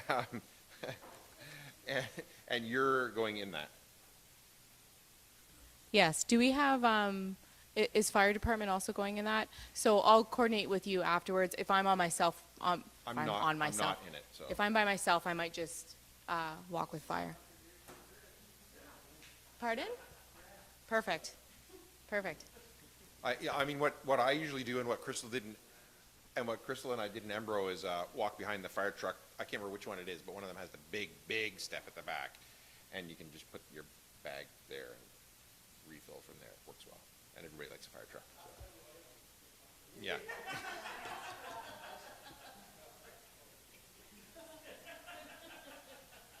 I was gonna make fun of myself next, but now I'm not gonna.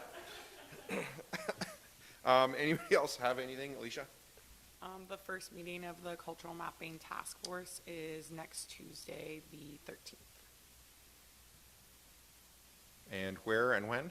It's at 7 o'clock here at council, unless pending weather. If weather's bad, then we'll move Sure. it online.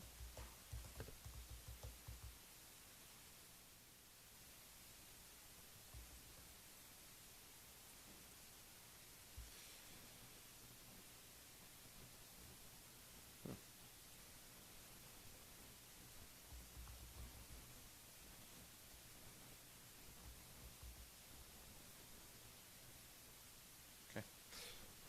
Anybody got anything else for the calendar? Any other items of community interest? Okay. So, I think then, 11 o'clock, I think we're going to start finance. So, we'll go back then to 8.5, Finance Department. And Diane, I'll turn it over to you to do your training presentation.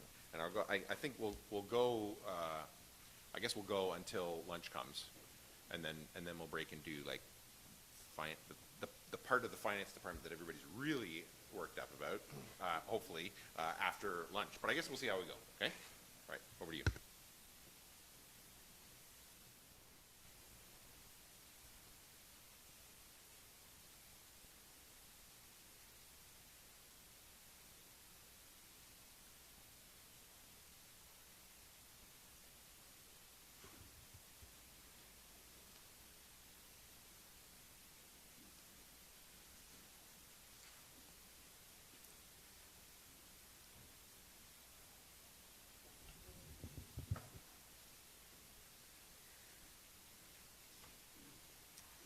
Okay, welcome.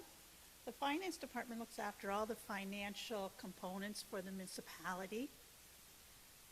We work towards being open and transparent.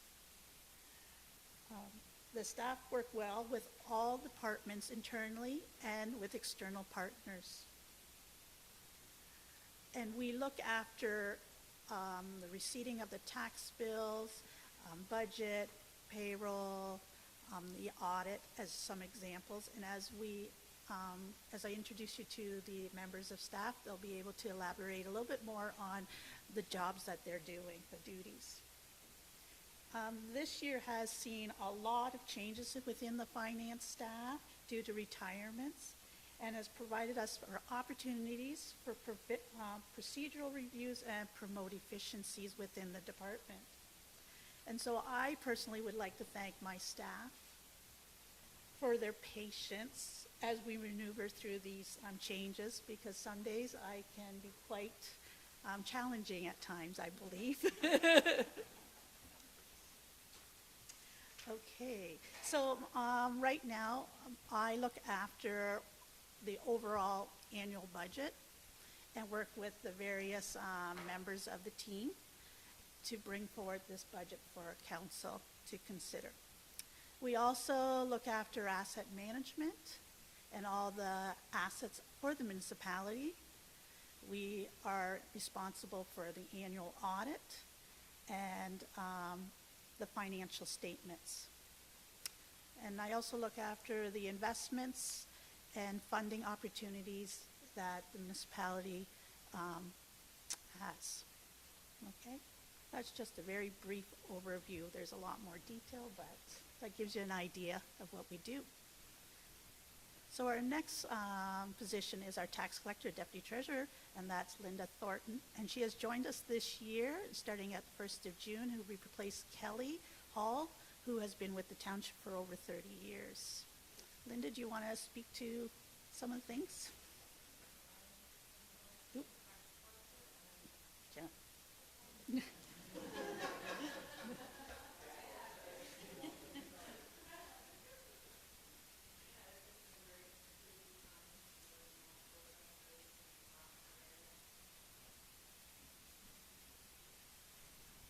Can you hear me?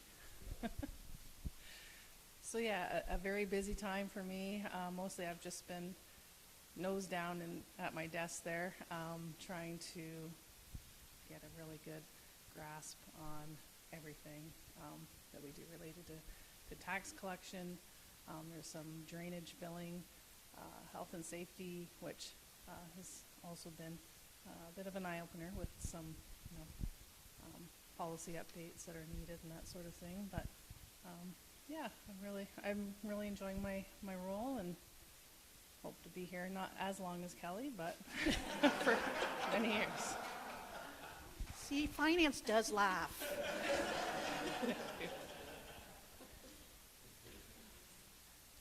Okay, thank you, Linda. We'll go on with Jenna. And this is Jenna, and she's handles our financial service clerk, and she has various duties. And we're sorry to see that she will be leaving us in the next Friday is her last day as she goes on maternity leave. And so replacing her is Pauline Todd, who's just, she's been here for a couple weeks and has been shadowing Jenna with these duties. And we will look to see a nice smooth transition over to Pauline. Okay, Jenna. I will be, as Diane said, leaving on Friday for maternity leave. But I take care of payroll, accounts payable, employee onboarding, everything listed there basically, online training, and employee benefits. Back up to customer service as well. And yeah, just hoping for a smooth transition for Pauline, and I'll be back in the year, next year. So, Thank you. Yeah. Pauline, do you have anything to say? Just that I'm new to the staff. I'm Pauline Todd. I have shadowed Jenna, and she does a fantastic job. She leaves some very big shoes to fill. And I also help her with all the listings, the accounting, the payables, the onboarding, training, online training, and have been exposed to quite a few things already so far, and feel very comfortable so far, but I don't want her to have her baby yet. Thank you. And I think that's all we have on the finance orientation. Then you can go ahead and take 25 finance market A, report 2022-208, the tax collector, deputy treasurer, we're at 2022 second and third quarter tax reporting. Okay. You're going to do that one, or is it? No, I'm going to let Linda speak to that.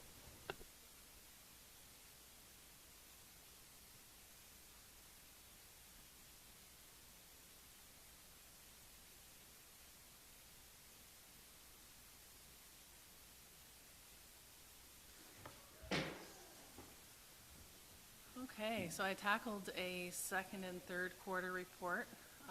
I saw that Kelly would normally do one each quarter, so I did miss July. My apologies for that one. A lot of activity, a lot of supplemental billings, 3557 applications, some farm tax incentive adjustments there as well. Overall, we're sitting, I think, in a good position. Fourth quarter as well is looking positive, with lots of omitted assessments coming in. There's still a few things to come through, but overall, we should be sitting, in a really good, positive position. So, Questions from council on that report? Not seeing any. Moved by Stewart, seconded by Grigg, that council authorize the write-off of taxes in the amount of $34,848.71 for Section 357 applications received for taxation years 2021 and 2022 that were processed in the second and third quarter of 2022, with the appropriate amounts being attributed to the county and respective boards of education. Anybody wish to speak to that? All in favor? Opposed? That is carried. Thanks, Linda. And then 8.5B, Report 2022-188 from the Director of Finance regarding Asset Management Coordinator Agreement. Diane, I'll turn it over to you. We're also looking at a shared position with 4 municipalities, all sharing this one position for asset management. And all 4 municipalities use the same software. So this will enable all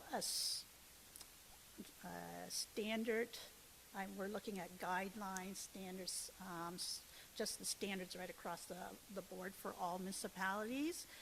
And we're looking also that we'll be able to utilize some grant opportunities because we are partnering also. So we're hoping this will be a benefit when we go to apply for grants also for asset management to help us fulfill the regulations that are set out within the asset management over the next couple of years. So if there's any questions in regards to this, I'd be happy to answer. Questions from council?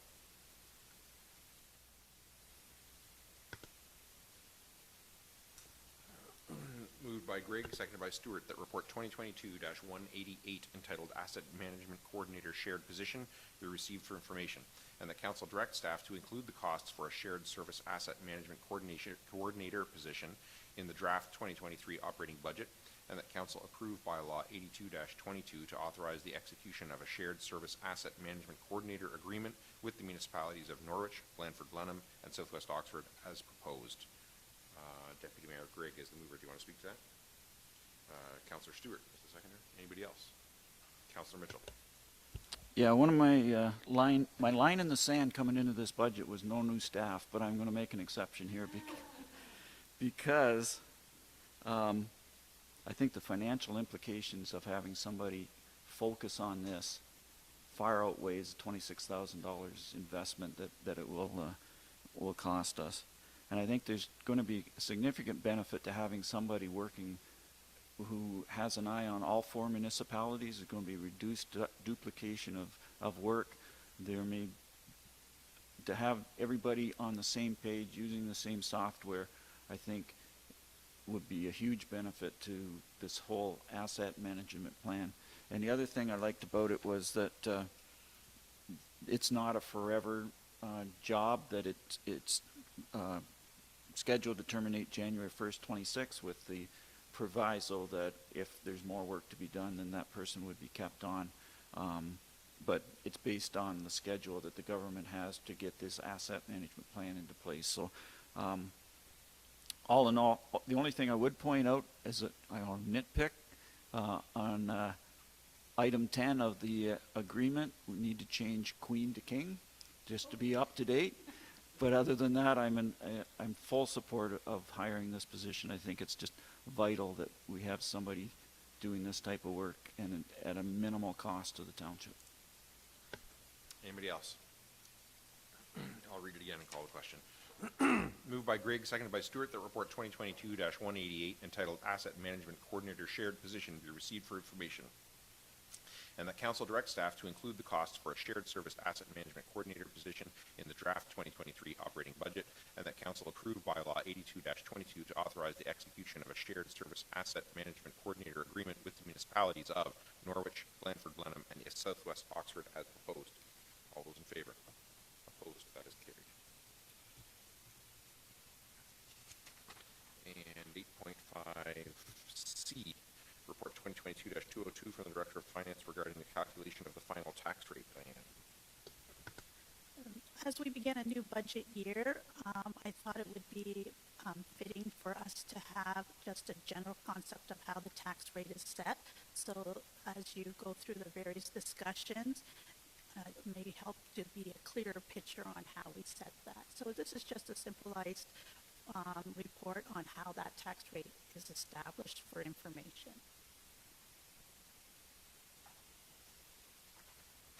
Questions from council?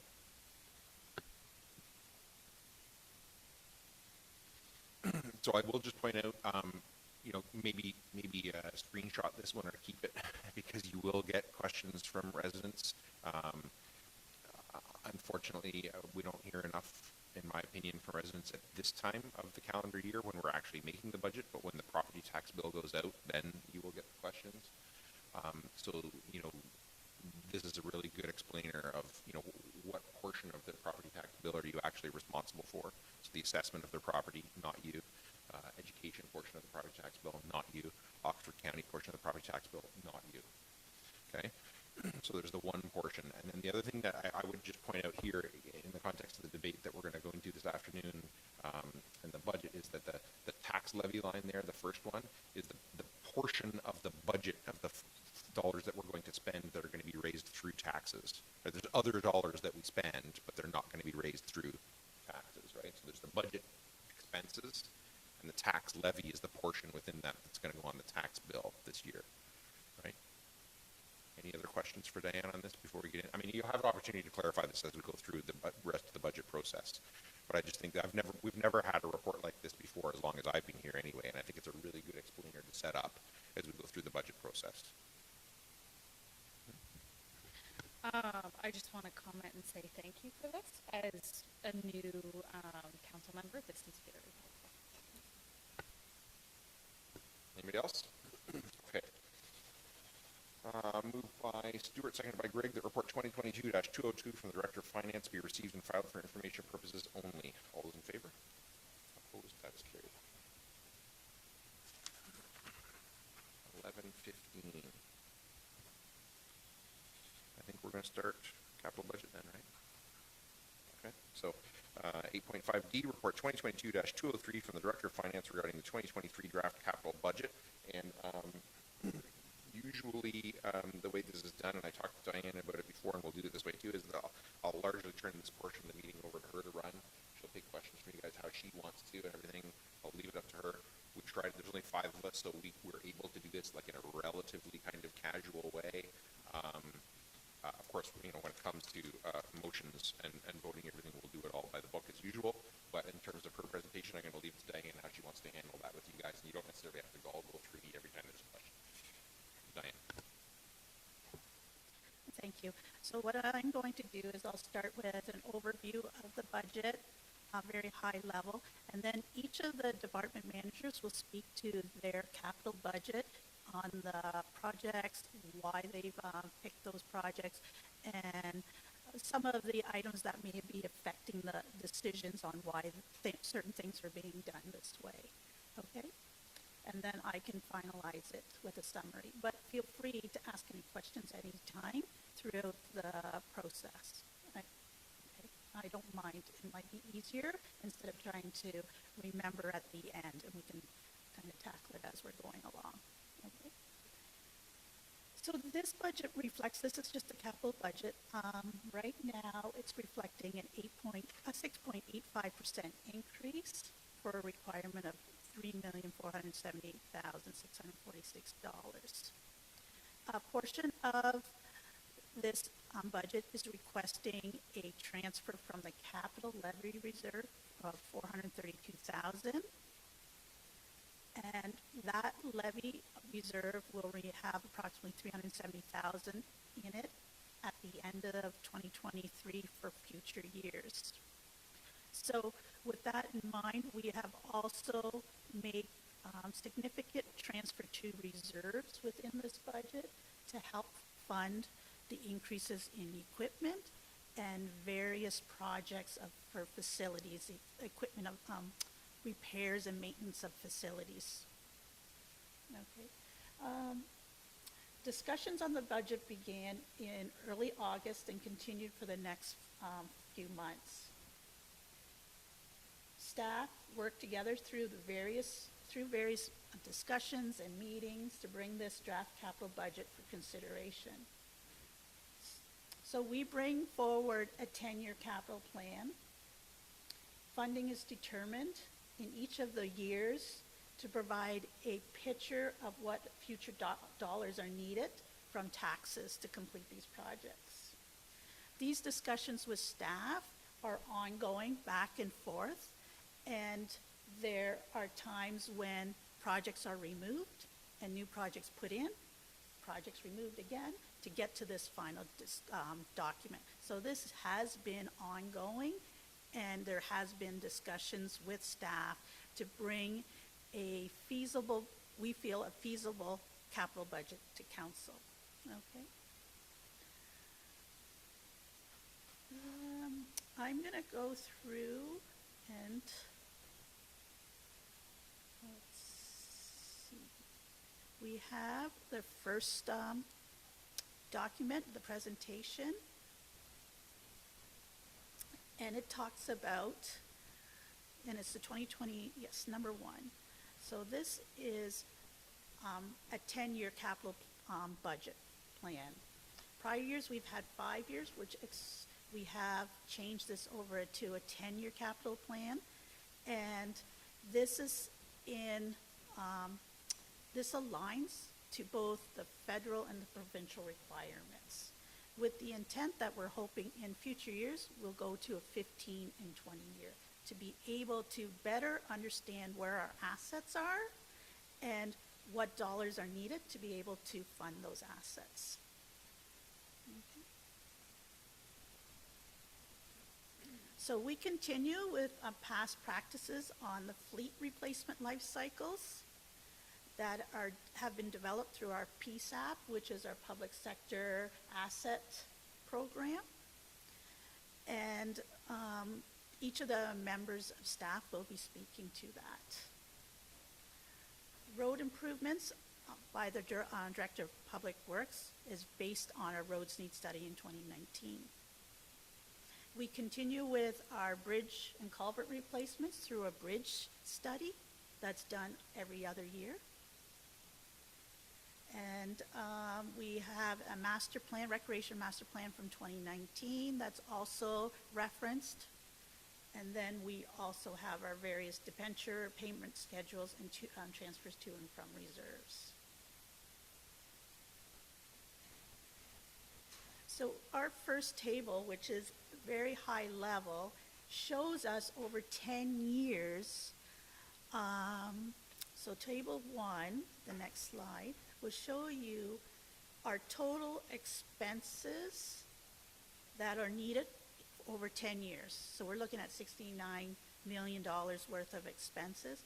And below that is the various funding that will be received over the next 10 years. And then the total capital levy requirement through taxation will be $40,615,696. The table 2 takes that and breaks it out over 10 years worth, and it is broken down into various categories. So your expenses, and that the first category is all the transfer to reserves, and this is where you see a large increase over from 2022 to 2023, which captures a lot of the transfer to reserves for equipment to help fund new equipment over the next 10 years. And as we have experienced over the last 2 years through the pandemic, that the cost of equipment has significantly increased. And so the need to increase the transfer to reserves has been set aside within this. Also included is a few reserves that we had set up in the reserve policy that we want to start to set up, because in the past they have not been there. And in particular is the fire department, where there's large purchases to come forward in years with SCBA replacement, communications, and potential building. Okay, so this is just the start for 2023 with the idea that we could not fund it all in 2023. So we've done a portion of it, but with the intent to increase it in 2024. But that can be a phase in. Okay, but we're looking that we have to at some point, we will have to fund that. And those are not small expenditures. We're looking at $300,000, $400,000 expenditures. And the fire chief can speak more to that. Okay. And then below we have our other capital expenditures that we're looking at projects over the next 10 years that are placed within this document. Okay. And then table 2, the next page, is the funding sources that we'll be able to, that we're looking to receive. 2023 shows a large funding source of $6,488,500.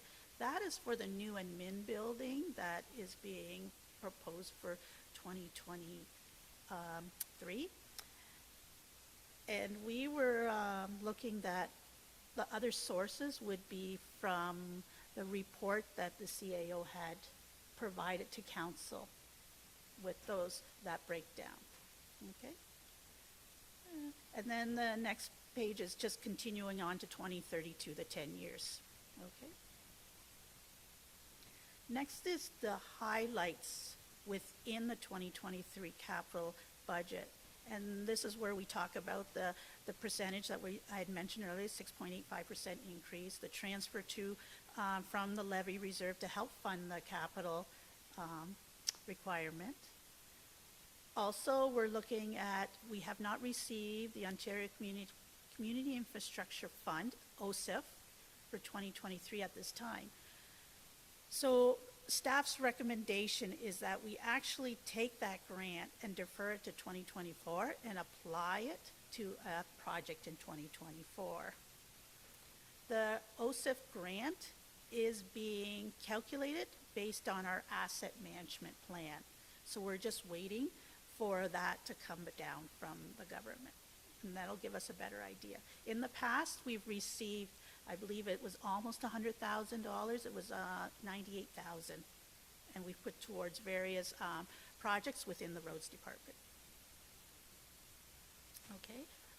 We're constructing a pavilion in the Embro Community Center Park, and that forms part of the budget. We've got various equipment that's also being highlighted within the budget. Okay. And throughout this document will show the various items that are within the 2023 budget. And staff will be talking to them as they're going through this. Okay. And then there's many other projects within the Parks and Rec, also on the facilities and equipment. Then, okay, so next slide, and then we'll go to the next slide after that. Okay. So this is the actual detail of the capital budget that we're seeing before council. And this is where you'll see the reserves, the transfer to reserves, what we're asking for. And then in the next section is the equipment purchases within that same document. And on the right-hand side is the funding opportunities. The left side is the expenses. Okay.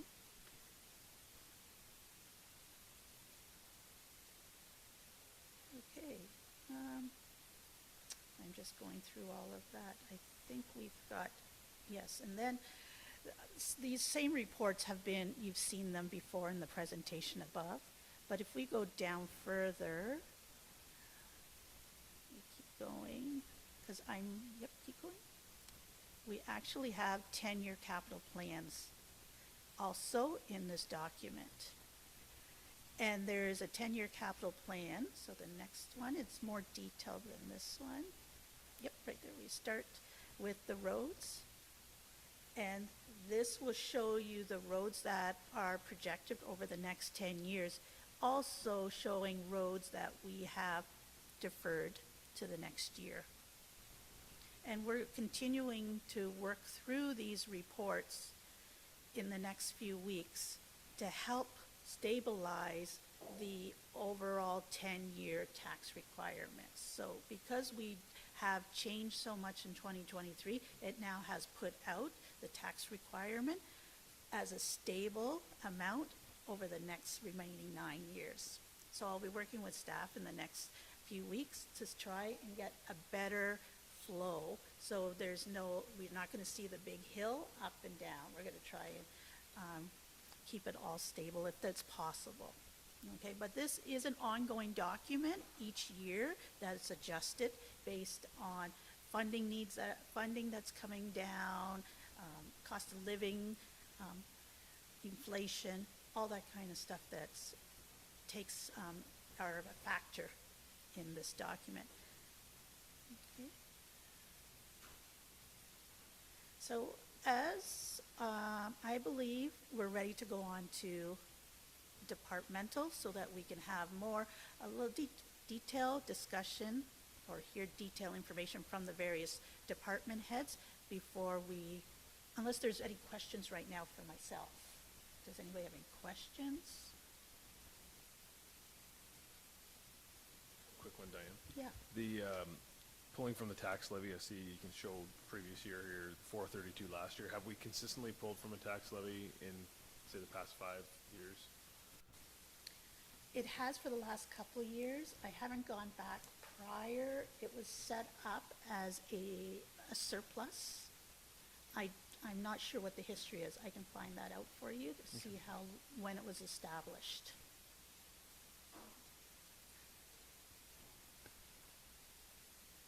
Okay.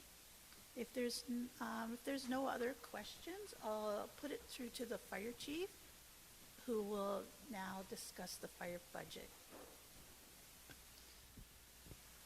We were just digging through on the back end here and noticed that recreation's 10-year capital attachment got slipped in twice and no fire, so I think we just move past fire? No.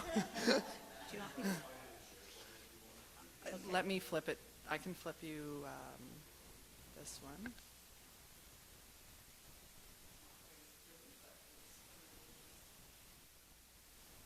Sorry about that.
As we work to kind of pull that attachment together, I think Diane highlighted some of the key pieces off the hop is we're going into when we looked past that 5-year capital and into that 10-year capital, we saw some big assets coming up, and ultimately looking to a lifespan capital replacement structure is going to change that for us.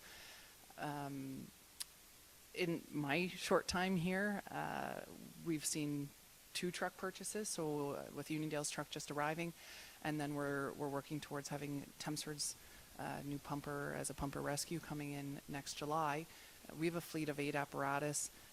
One was replaced in 2019 and one was replaced in 2021, which means we've got 6 more coming in that next 10-year window. So we were working on a reserve model to fund apparatus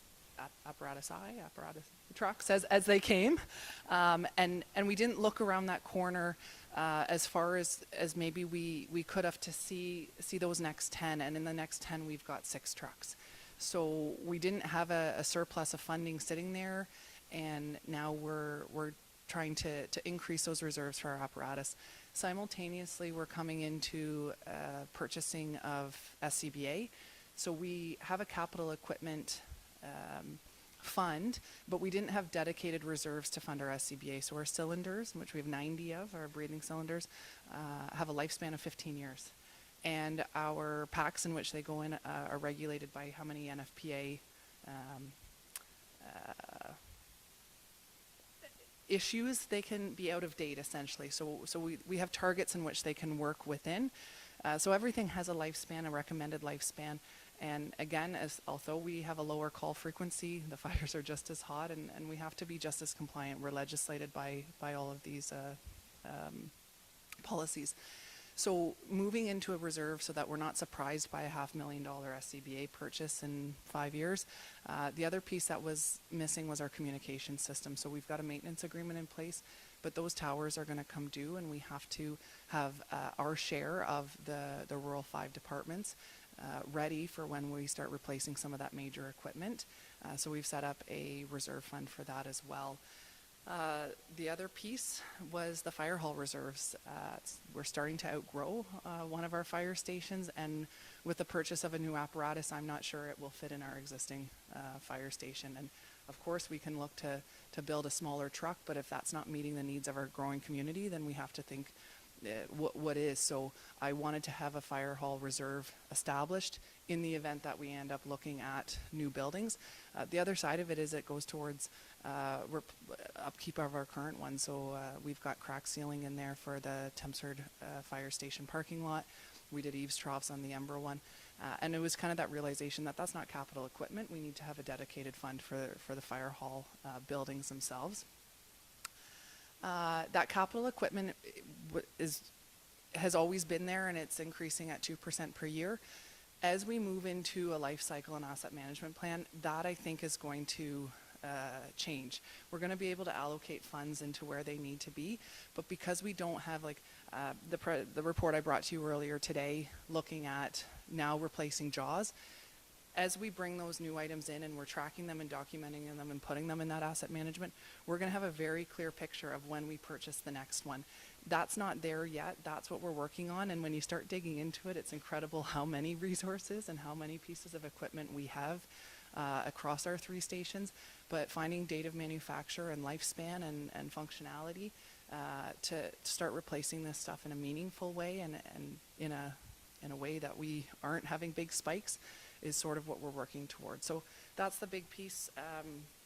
We've outlined the apparatus. So in 2023, we're going to see the pumper rescue come in Thamesford. 2024, I believe it's just my truck. My truck originally, or the chief truck, which is 5005, was never in a replacement strategy. But reality is it won't drive forever.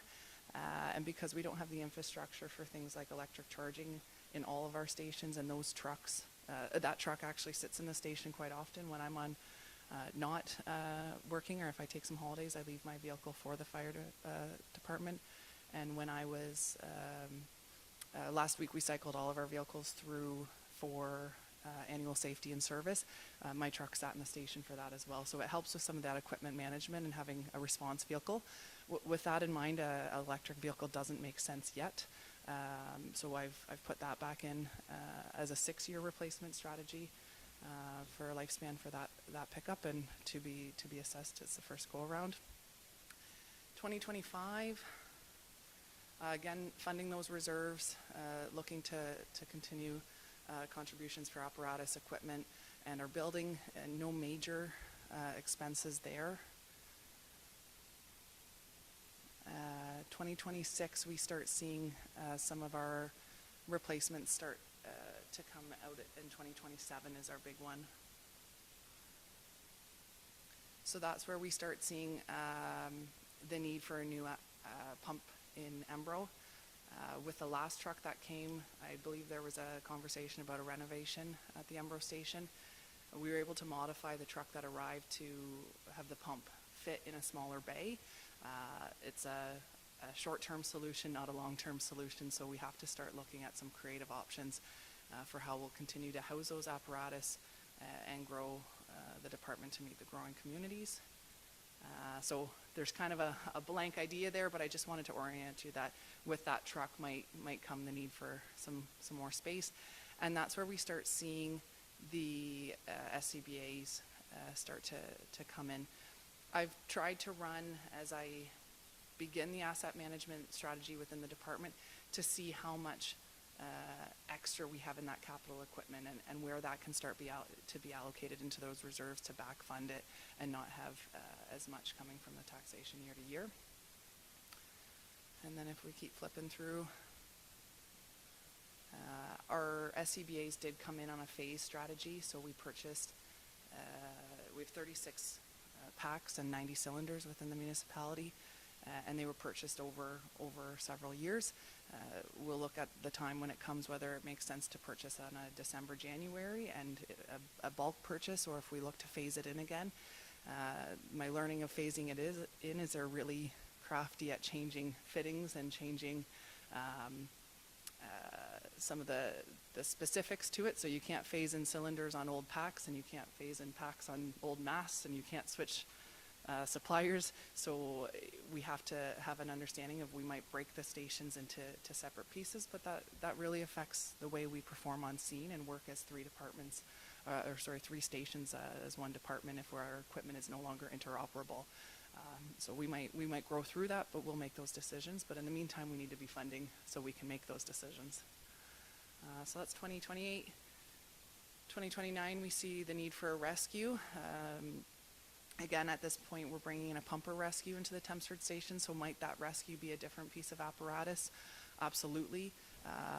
7 years, our community in Tempsford might be taller, might be denser, it might have lots of changes, so whatever apparatus meets the needs.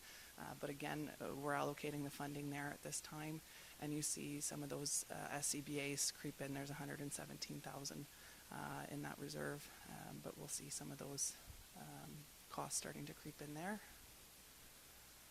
And then 2030, that would be a trade-in for the truck again.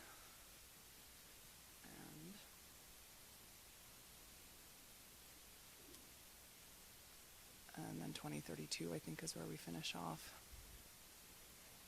And that would be our final apparatus of the Uniondale tanker. So we'll see the pumper, the Embro rescue will be shortly after this, the Uniondale tanker, and the Tempsford rescue. So several of our fleet in the fire department will be reaching their 20 to 23 year lifespan, which is a big one.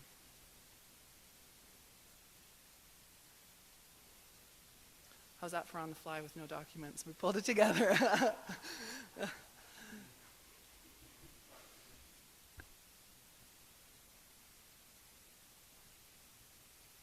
And help especially the new counselors to think about here is you can see the way the chief has done this with Diane through the 10 years that we've seen here, that there's things that are budgeted for where as she said, replacement of a truck.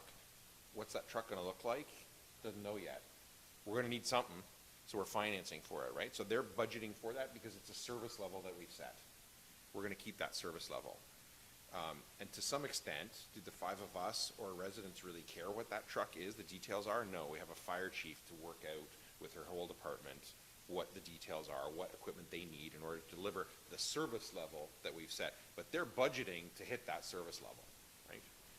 And so same thing with the SCBA's. So really, whether it's SCBA's on a, what's the life cycle of those, 5-ish years, 15 years, or a truck at 5-6 years, or a fire hall at 50+ years, there's a service level that we've set for each of those, and staff are then budgeting, assuming, I mean, notwithstanding that this council could change that or any other future council, they're budgeting to maintain that service level, right? That our residents will continue to live in a municipality where firefighters have SCBA's, the fire chief has a truck, and we have fire halls, and they're budgeting accordingly. You know, the fire hall reserves 30,000. You know, it's going to go to fix little issues. It might be additions. It might be a new building. But we're putting that money away to maintain that service level. So I just bring that up now. We're going to see the same thing as we go through all the other ones, but as just a way to think about this, right? So the chief doesn't know in you know, the new custom cab, well, in 2023, you probably do know what that one is, but the one in 2030 or whatever, she doesn't know what that is. The firefighters don't know what that is. I'm sure some of them have dreams of what that is, but who knows what's going to change between now and, but they're budgeting for that now, and it will dial in and get more and more accurate, and in 2030 there will be a report to the council of the day. I won't be here, and they will say this is what that looks like, and we've budgeted for it already. So just to help you kind of think about what we're getting presented with here. So I'll turn it back over to you guys.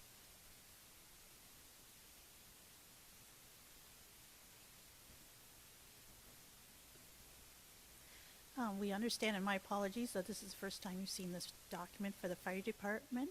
So you can take it back with you. Feel free to reach out to either the fire chief or I for any other questions on this. But this is the detail of a 10-year, whereas you still had your 2023 document that showed what we were actually planning on purchasing for the fire department. Okay, you just haven't seen the other years of it, and my apologies for that. If there's no other questions, we can go on to the next department. Okay, so we'll go to Parks and Rec and Matt. So I'm just going to highlight on a few kind of matters of things about our decision-making process, some things that are upcoming for 23 and beyond. So specifically with vehicle replacement, I just want to talk a bit about the kind of how we've come to the need for vehicles in the Recreation Department. For those that have been sitting around the table for a while here, or those that are newer, the Recreation Department historically hasn't purchased new vehicles for our uses in the parks and facilities. We've only purchased Zambonis and kind of equipment like that. We've never purchased a new truck before. Our current inventory is with 3 vehicles. We're looking to increase it to 4 vehicles as the department needs grow for parks operations in the summer. Our current inventory, we kind of look at what we've had for historically, and right now we have our oldest truck is a 2008, and then we have a 2011 GMC Sierra, a 2014 Dodge Ram 1500, and a 2016 Silverado. Those are currently our 4 vehicles, and all of them are near over 200,000 kilometers on the odometer right now. So we see a need for that. I will note that we did defer a piece of equipment for the 23 budget, which was the electric parks tractor. When we started to look at deferring that one, the plan was that would be housed at our parks operations shed or storage building. As currently we do not have a space for that. We do not want to take on the piece of new equipment which requires indoor facilities for charging, or at least a dedicated space where we can hardwire in charging. So we're deferring that as we start to look at future decisions on storage. The other item to talk to was that we are looking that as the building department replaces one vehicle, that their vehicle becomes surplus to their needs, and then we'd also be taking that on. So next year we'd be getting rid of a 2004 and 2008 truck with newer vehicles. When we look at how we're determining our life cycle or these budget items, we kind of look at a few things, and you'll notice that what ends up happening is we get a bit front loaded on the next 2-3 years as we have pieces of equipment that we note are underperforming, requiring increased maintenance, or we have new needs within our facilities. So when we go for the 10-year capital plan, we look at kind of the time frame in which major components of a building or equipment was installed, kind of best practice for its anticipated lifespan, whether it's an HVAC unit that we anticipate 20 years of service out of, and then we kind of try and forecast it out farther for those years. My microphone's doing something funny. Sorry.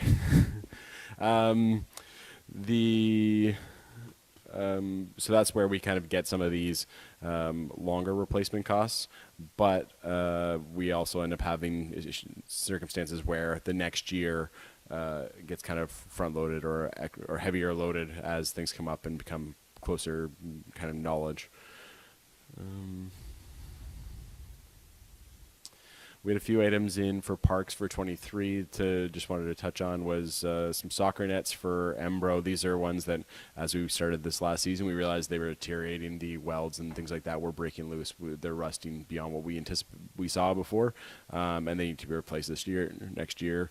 We have a shed roof up in Matheson Park, which it's a building that used to be very underutilized, but as we see increased soccer and baseball use, that shed's being used for more storage now. So it wasn't a big deal when there was nothing in the building and the shed had a few drips here and there, but when we have equipment storage by our community groups, now we need to replace that roof.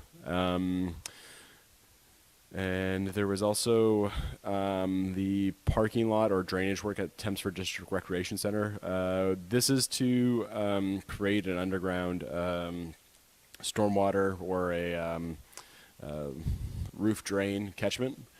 We have a drain that empties off into the front of the parking lot at Thamesford Recreation Center.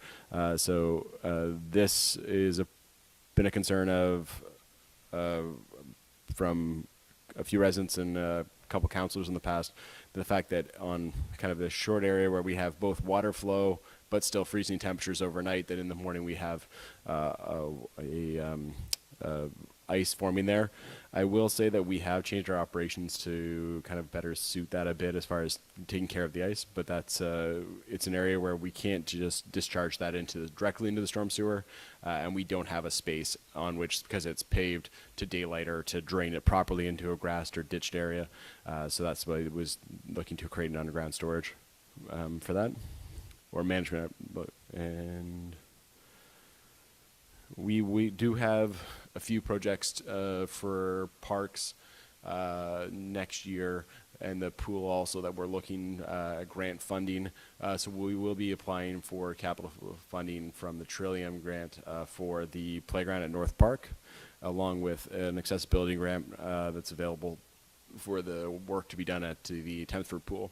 We always look every year to see if these funds are available. These ones we're noting them in here because as we looked at our increased budget and tax levies next year, we're trying to show that we're doing as much we can to keep these projects in line as the crossing increase. I'm not sure if there's any questions before I move on, or if there's specific items from council. Okay. And I'm not going to spend a lot of time skipping through all the 10 years. We do look at trying to anticipate the life cycle renewal of the significant items of the facilities and equipment. So we've planned out accordingly for both equipment and building projects.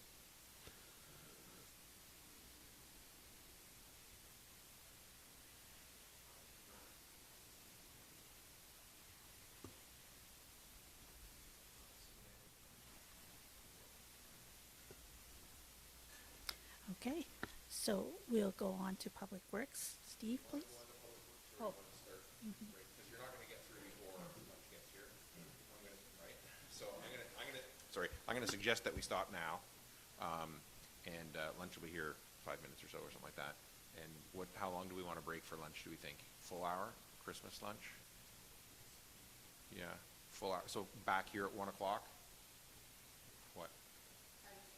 You remembered so back here at 1 o'clock? Reasonable?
So we'll start with roads here.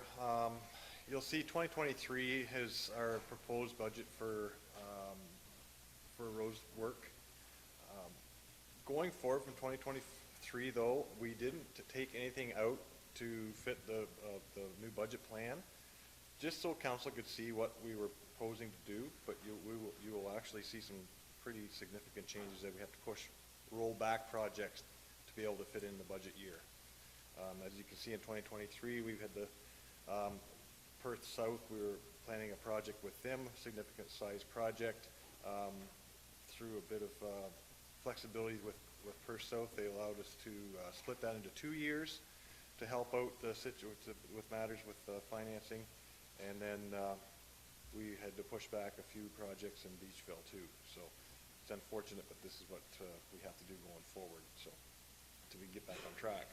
So within the next couple of weeks, you'll see an actual 10-year draft plan of what our projects are going to look like going forward. And I want you to be able to refer back to this document to be able to see what actually is being pushed out, so you can see if you have any questions or anything that you'd rather not see pushed out, then we can make those modifications before the final budget is put into play. This 10-year plan is right now, as you see it from 24 on, is pretty much coincides with the roads needs study, keeping us on track with our rehabilitation plan for our asphalt roads. We had a good run at it for a few years, but it's just not sustainable right now. That's pretty much, if there's any questions about roads, I don't want to do this by sections. If there's any questions about roads, we can probably open the floor to that as we go before we move on to next, bridges or vehicles.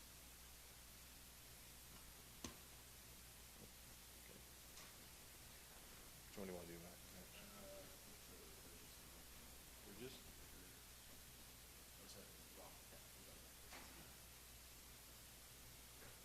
Bridges? Maybe let me find it here too.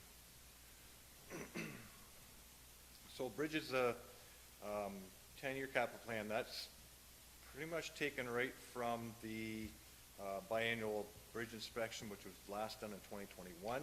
We will be beginning another one done in 2023.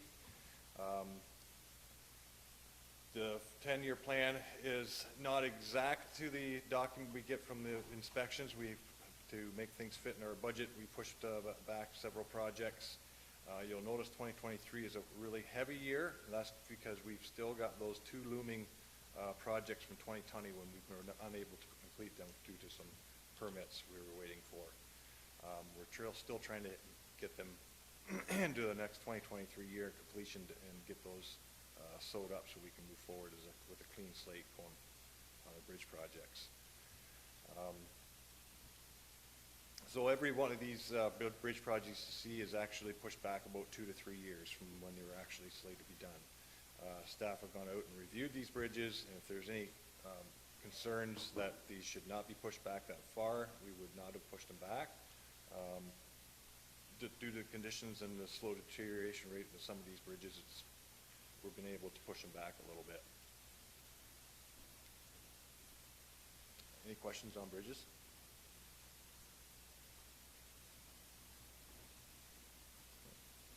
And vehicles?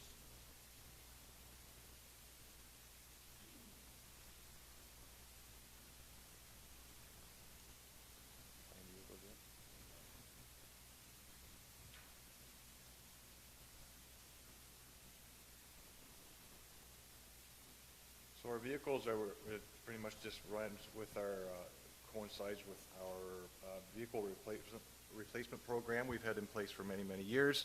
We've over the years had to adjust a few of the things with the backhoes they were a 15-year replacement. We've knocked them back to a 12-year replacement several years ago to coincide with the expense and cost for repairs on those some pieces of equipment. But right now, currently, our graders get replaced every 15 years, our grass cutting tractors every 20, trucks every 10, pickups every 5. And this is what you'll see in this 10-year plan going forward. Price of equipment has skyrocketed way higher than the inflation rate, so it's been we've had to put significant amount of money into the reserve to cover these costs going forward. And it's probably one of the bigger hits, and along with roads and the cost of asphalt and fuel. Equipment's gone really high too, and is hard to sustain. So as we move forward with equipment, as we always have been doing, we'll assess the equipment when it's getting later in its life. So if we can extend those a little longer, we will. But sometimes that can come back and bite you, because for the longer you keep them, the more expensive you incur trying to keep them on the road. If there's any questions on equipment? Two questions, Steve, on the 2023. What does a rear mount packer attachment do? So the rear mount packer attachment, it attaches to the back of a grader. So what it does, it's like a rubber tired packer, like very similar to an agricultural packer. And it packs the fresh gravel after it's being graded.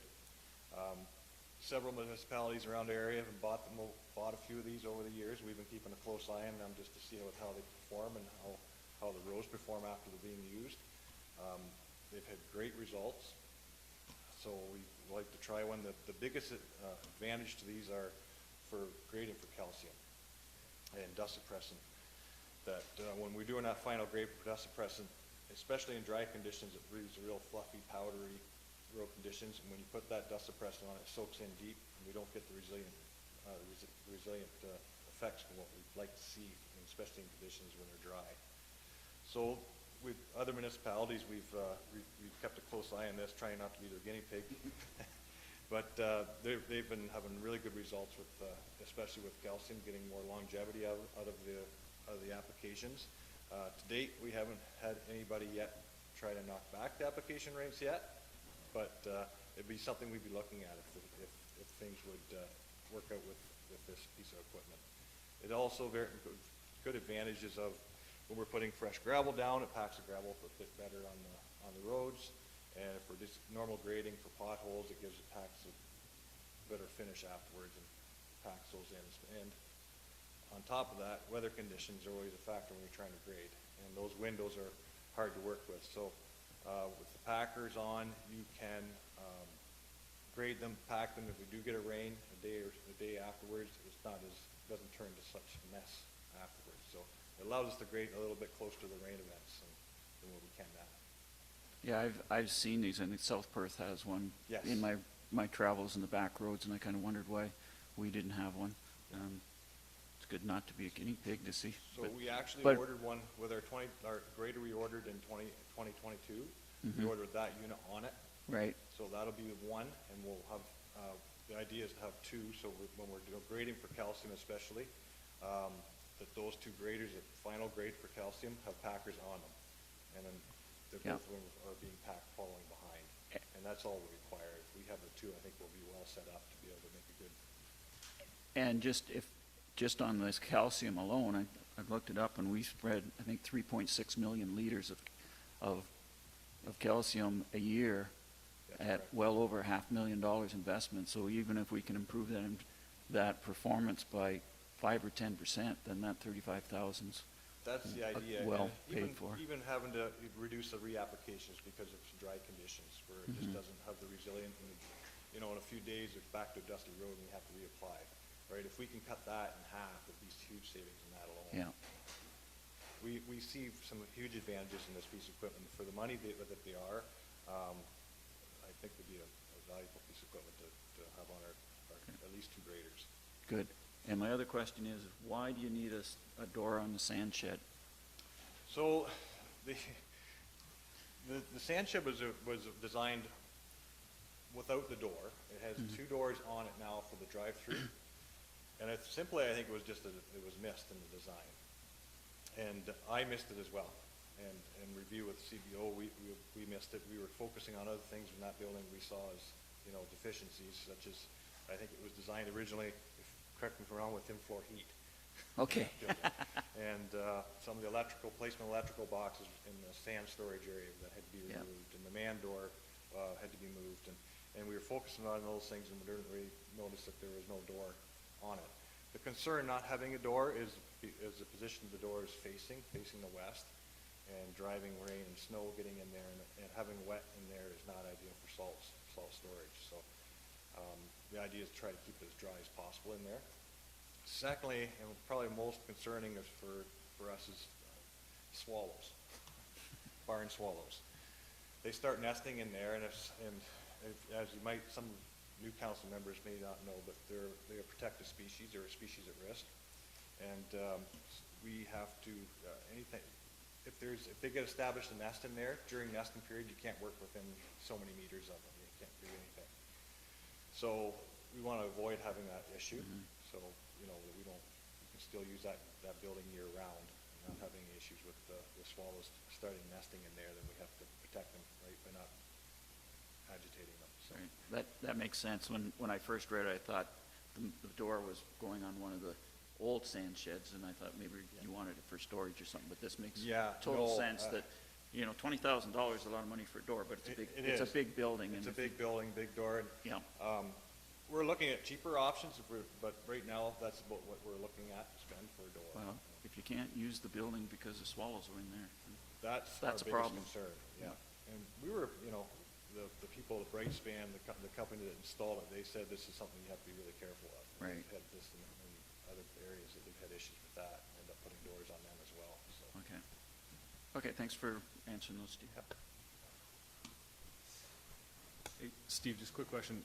In 2024, we add a new reserve for building reserves. Is that for ZMF? 2024, yeah. The added $50K for building reserves.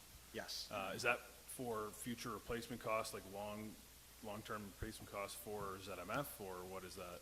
It's, I think, just general, replacement costs and general. Yes, like for replacement costs for the solar systems, the solar panels are good for 20, 25 years. So geothermal pumps, they're good for estimated, I think, right around a 20-year span, 20, 25 years. So all these things that have a life cycle that need to be replaced in the future, we have to budget for. Okay, just a question for Dan on that too. Then I know this is not 2023, but do you have the same for the new municipal office? Will that be the same strategy in the 10 years that we'll have to add a reserve?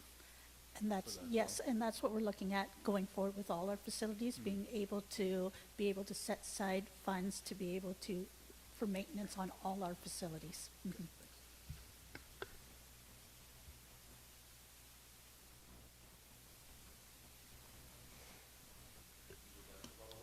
Yep, I believe that's it. Any questions from council on Public Works then before we move on? Deputy Mayor Gregg. I skipped over it. It was from earlier. Sorry. The $65,000 for sidewalks, the report says on Middleton. Can you just clarify where those sidewalks are going and how they relate to the development and what's happening with sidewalks with the development? Right. So the development that's happening right now on Middleton Street, the sidewalks that were part of that development at the south end, pretty much dead end at the end of the development. So as a safety precaution and for good connectivity of our sidewalks, we'd like to extend that down to Salone so that then we can have a good connectivity from sidewalk to sidewalk where pedestrians can cross over the street at a safe location, not just midstream. So that's the plan for once the development gets kind of wrapped up there, is get some sidewalk in there to finish that off. Just as a follow-up, I think maybe for Matt, will that sidewalk extension then eventually, I'm not sure when, there's a trail connection down there eventually, I can't remember what year, will that form connectivity to that eventual trail network as well? Yeah, the road 68. Yeah, that whole end. The road runs and then comes around to the north in Middleton. There's no road runs there. There's a trail.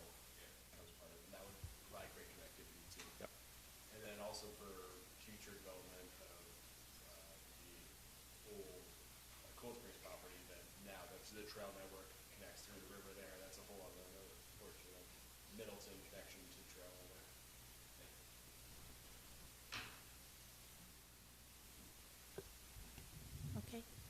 very much, Steve. Another, Will Road, sorry, I'm losing my train of thought here for a minute. And building department. So the building department doesn't have any capital per se, but we are looking for a new truck to replace the current one that Mike is using currently. And Matt, you may be able to expand on it a little bit more on that piece of equipment as the timeline as to how long you keep it when it goes and it's being transferred to your department. Can you just give a little bit insight into that, please?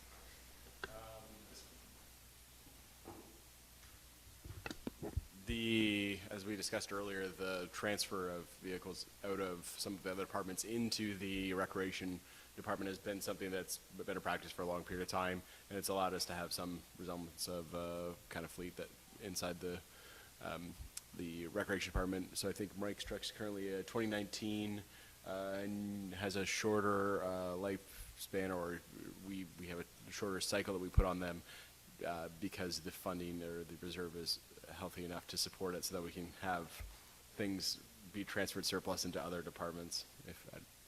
Is there more you want me to highlight on that, or? Can you expand? Are you also looking at an electric vehicle for this particular one? That was something we originally, following direction of the 2040 renewable energy strategic plan from council. We are looking at alternate fuel vehicles, so electric vehicles and pickups are coming to market now. So for the recreation vehicle and for the building and drainage department vehicle, feel that the technology that's coming out now in this next year are suitable for those lighter use cases for electric vehicles. Our payloads and towing capacities are lower in those uses of vehicle that the half-ton trucks that are coming to market, or some are currently on the market and coming to market in the next year, are a suitable replacement for those current trucks. Thank you very much. Paul? Yeah, since we're talking about electric vehicles, I would like to have more information about this before we approve electric or alternate fuel purchases. So I do have a motion asking for that, and I don't know if it's appropriate to move that motion now, or do we want to leave it till? Thank you. I think it might be. I think the first thing I would say is, Diane, are you finished with your capital budget presentation? I just have one more line, but that's going to bring in more questioning from other councils, I believe. So I would rather let's deal with this one, and then I can add my last piece. Is that okay? Whatever works. I'm just wondering what the other questions are that you're going to anticipate, and it might change people's thoughts on this too. I think we should finish your presentation before I put a motion on the floor. I know what you're saying, Paul, and that's why I pulled it out. I just brought it up because we were talking about it, but I have no problem as long as some point we absolutely, put it on. absolutely, guaranteed. But I don't want to presuppose that how they would do this one until they've heard the whole presentation from you. So I'm going to suggest that you finish, and when you're done, I ask for questions for everybody. When everybody's done questions, I'll go to these. Okay. Go ahead. So the last part of the capital budget is actually the debentures. So we have a new debenture. Well, we had one in the previous budget too, but it hasn't been actually set yet because of the facility is not complete yet, and that's for the new public works facility. So once that building is complete, the debenture schedule will be set. So right now in the budget, there is a value set in there based on the building being completed in January and the debenture set, and the first payment would start then in July of 2023. And so that's set at $400,000 to accommodate both the construction loan interest and the debenture schedule and then it would go on, and this is a 25-year debenture. Okay, and that's all I have left. Any other questions for Diane or any other of the department heads on what we've had presented so far? And again, this doesn't preclude you asking more questions. There's more of the budget process to go through. This isn't like your last one. But just before I go to motions where people might want to change things, are there any other questions for anybody before we do that? Paul? Yeah, Diane brought it up, and she and I had a long talk about this yesterday afternoon on the phone, because of all the figures that are presented here, the only one that I've lost sleep over is the debenture. And if I can just give some background to, especially to the two new councilors, how this developed, and Diane can fill in the blanks here. So 2 years ago, almost to the day, we voted to go forward with the ZMF. And I voted to spend an extra $1.8 million approximately on the geothermal and the solar option for 3 reasons, and it won't surprise anybody that all 3 of them were financial. And the first one being that we do have the policy that Matt referred to of zero carbon by 2040, and much as I don't agree with that policy, I'm not going to be able to change it. So it made no sense to put in a technology that was going to be retrofitted in less than 20 years. The second reason was that I felt we were going to face hugely escalating energy costs, largely because of the carbon tax that had been announced just days before we did this vote. And in the 50-year life cycle projections, it was put in at 1.7% per year inflation rate for energy. And as it turned out, it's been way more than that. And I checked, the Ontario Energy Board website says that Enbridge natural gas in October 20 was 12.9 cents per cubic meter.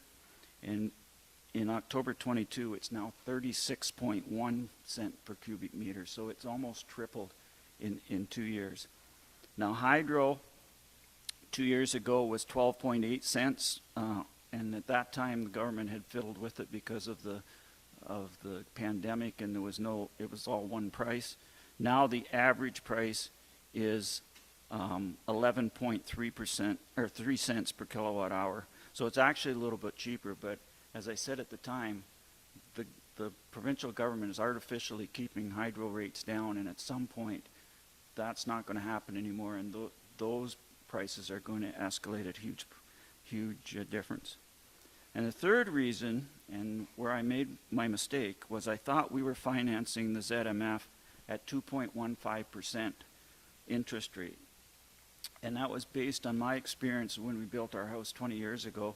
We negotiated our mortgage, we locked in the rate, we got the money, and we built the house.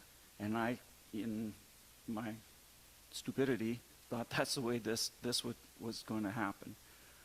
Also, all the financing figures and the 50-year figures that were put in were at that rate, 2.15%. So based on that, this building was going to cost us approximately $10.1 million to build and $2.4 million to finance for a $12.5 million building. At 4.87%, and Diane confirmed my numbers here, and we both agree it's going to get higher before we get this done probably. This building will now cost $10.1 million to build and $6.3 million to finance. So instead of a $12.5 million building, we have a $16.4 million building. And Diane, if you can explain how we got to this point and why we weren't able to lock in that 2.15 2 years ago, and why we're facing an extra $4 million in interest payments.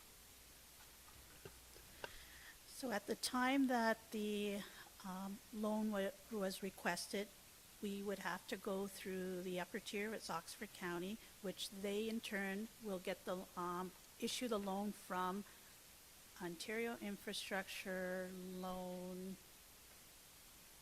It's Construction Loan. OCIL, that's correct. And they set the rates for us, but they do not issue a full debenture until completion. You're not able to ask for funds ahead of time, just in case you come under budget. So they don't want to overfund any project. So due to the scheduling of the project and the misfortune of the delays, it has caused us to experience the increase in interest rates now that are being experienced because of the pandemic. and thus then it's been carried on to us as the end user until the completion. And looking at the interest rates, we're experiencing the most increase of the interest rates from June on, basically, since half of the year. And this is when we've really seen that climb in the interest rates that we're feeling right now. So I guess there's nothing that we could do at the time, because this is a choice that was made to go with this form of a loan, and at the time it was the best process to take, but we don't have a crystal ball to determine if the interest rates are going to go up or not. If they were to continue to go down, we would benefit from that too. So I hope that helps. And if I could just follow up, can you explain, up to this point, we have been paying the contractor in installments. Where's that money coming from, and what type of interest are we paying on that?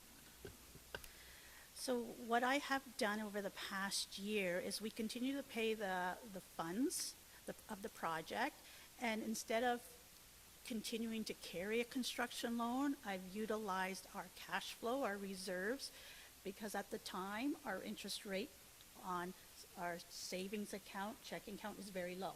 So why not carry it ourselves instead of carrying an interest on the construction loan? So right now we have a construction loan for only a little over $3 million. Our total loan will be a little over $8 million. So going forward at January, I will be reapplying for the construction loan for the difference of what we paid. So we won't be getting charged interest on that additional $5 million until I apply for the rest of the construction loan. So we've been kind of carrying it ourselves, just thinking that we were saving because our interest on our checking account was low anyways. So that's how I've carried it so far. And my last question point, I guess, is that's how we got here. Going forward, if this was a mortgage on our house, we would take out a 25-year mortgage and set possibly a 5-year term on the interest. Why can't we do that with how we're going to finance this? These kind of loans are not set up like that. We'll be funded at the same rate of interest for the full 25 years. And we will debenture once the construction is completed. And so the sooner we can get construction completed, the lower interest rate we're going to get, because interest rates are continuing to climb. Is that a correct statement? That's correct.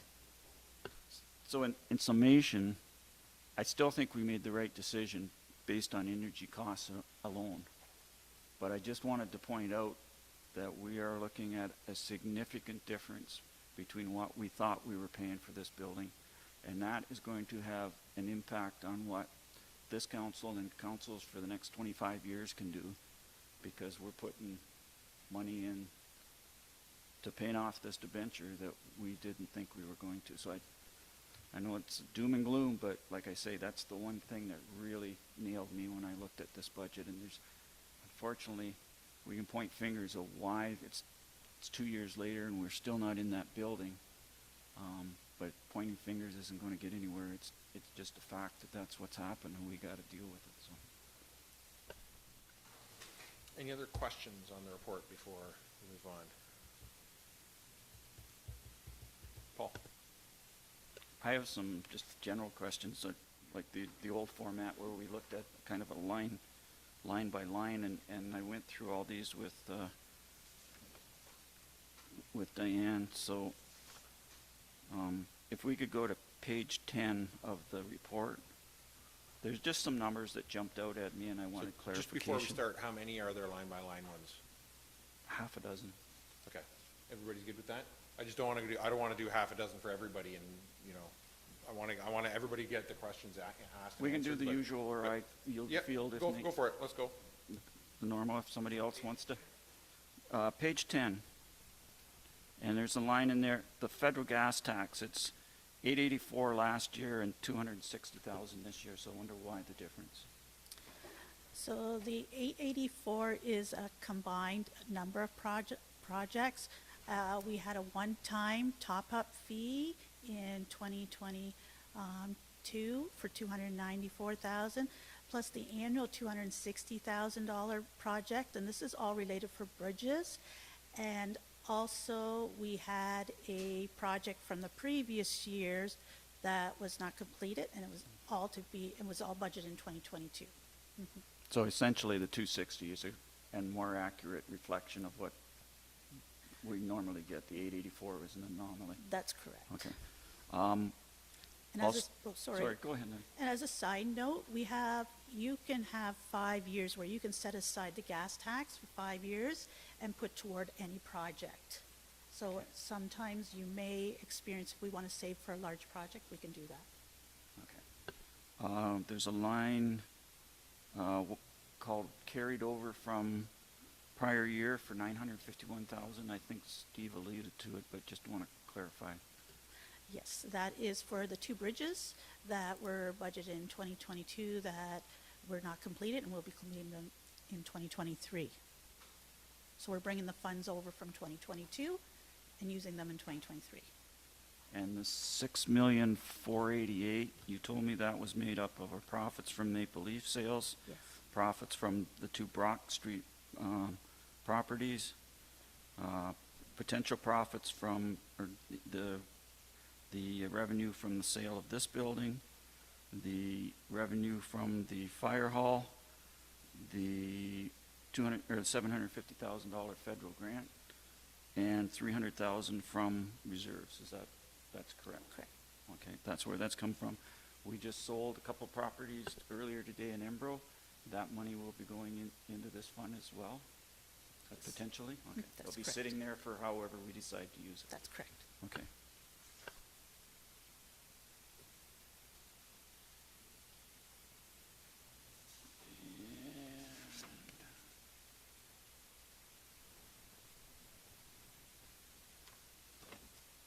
Oh, okay. On page 20 of your report,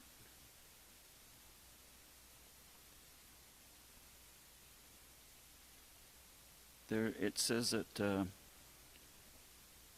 new projects, interpark trails, we're going to use $23,676 from development charges for that. Is it possible to use that for North Park playgrounds, since I think the playgrounds is more of a priority since they are reaching their end of life, or are we restricted on what we can do there? We are restricted to the development charges study of 2019, and at that time, the funds were allocated to new trails and not to any playground equipment. Okay, so our hands are tied on that one. And the last thing I wanted to throw out for discussion was we have included the $175,000 contribution to SWIFT, and I not only know you, Diane, but I'd like some other feedback, whether the original incentive to do that was because we were putting in 2% and the county was putting in 2%, and at some point when a SWIFT project came up, then we were eligible to get some county money out. So what's going on there? Should we think again about putting that $175,000, or is it still a good investment?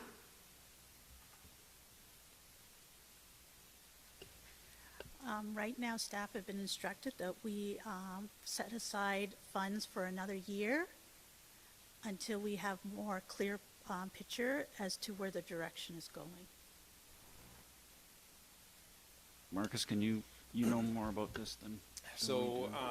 I was just looking for it here, and I can't find it right now, but there is a motion before Oxford County Council's budget deliberations, which have started now. It'll be for consideration at our January 11th meeting for a county to continue to do the same that it has done before. That hasn't passed yet, right? Hasn't even been considered yet, so I don't know whether it will or not. I think I can't speak without bias on this. As you all know, I've been a pretty strong proponent of us getting fiber to every residence in the township, and what an advantage it would be for economic development. So I state that up front that I'm biased. You've seen correspondence here at this council, or at least not this term, I don't think, but we got correspondence from Ministry of Infrastructure, saying how the ACIP program was going to provide that service with entirely provincial funding to cover Zorra Township. But there was some lack of clarity around whether it would be wireless or wired, so we made a delegation to it was actually the parliamentary assistant to the minister in August, and they confirmed at that time that it was all of Zorra and that it was all wired, and that we therefore didn't have to worry about it. I asked at that point if we could get a follow-up meeting with Infrastructure Ontario, which is an arm's length separate organization from the Ministry of Infrastructure. It's actually Infrastructure Ontario that's administering the ACIP program. And I got that meeting, and they confirmed the same thing, that it covers all of Zorra, and that it's all wired, no wireless, and they're going to cover it all. Both confirmed that they would be interested in working with us if there was an opportunity, that they knew we had funds, and that Oxford County had funds, and if the need arose, they would be willing to work with us. I asked then for contact with Explore, used to be called Explore Net, because that's the company that was awarded the contract by Infrastructure Ontario to do it. And since, I think I've been reaching out to Explore since the spring and have not got a response from them of any kind at all. So knowing that I have not got that response from a parent who's apparently awarded the work, and knowing what I have come to know about, fiber being installed across the province under the ACIP program, I'm highly skeptical whether, not with respect to Explore in particular, frankly, but that any ISP is going to be able to find the materials and the contractors to actually put this stuff in the ground everywhere. I frankly struggle to believe that there is enough capacity to spend the tens of millions of dollars that the province has allocated for this. Not just in Zorra, but just anywhere. There's only so many of these trucks. There's only so many people who can operate them. Apparently some ISPs have already been shorted on actual fiber deliveries of things. And this has to be in the ground under the ACIP program. I think it has to all be in the ground. I think it's by the end of 2025, I think. I'm not 100% sure on that off the top of my head, but I can confirm that as well. So I'm kind of skeptical, frankly, and I say this in open session because I've said it to our MPP and I said it to the parliamentary assistant to the minister. I'm kind of skeptical, is this actually going to happen?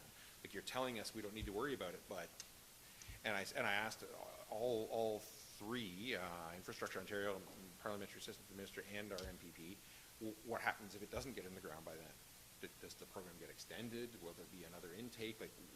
And they all said our plan is to have it in the ground by then. So none of that is good enough, in my opinion. I wish I could tell you more, but I can't. So that's the way that it is right now. Just as a follow-up, so we've been contributing $175,000 since more or less the beginning of previous term of council to the SWIFT. Just so Crystal and Kevin are aware, that was a new reserve contribution for the SWIFT program.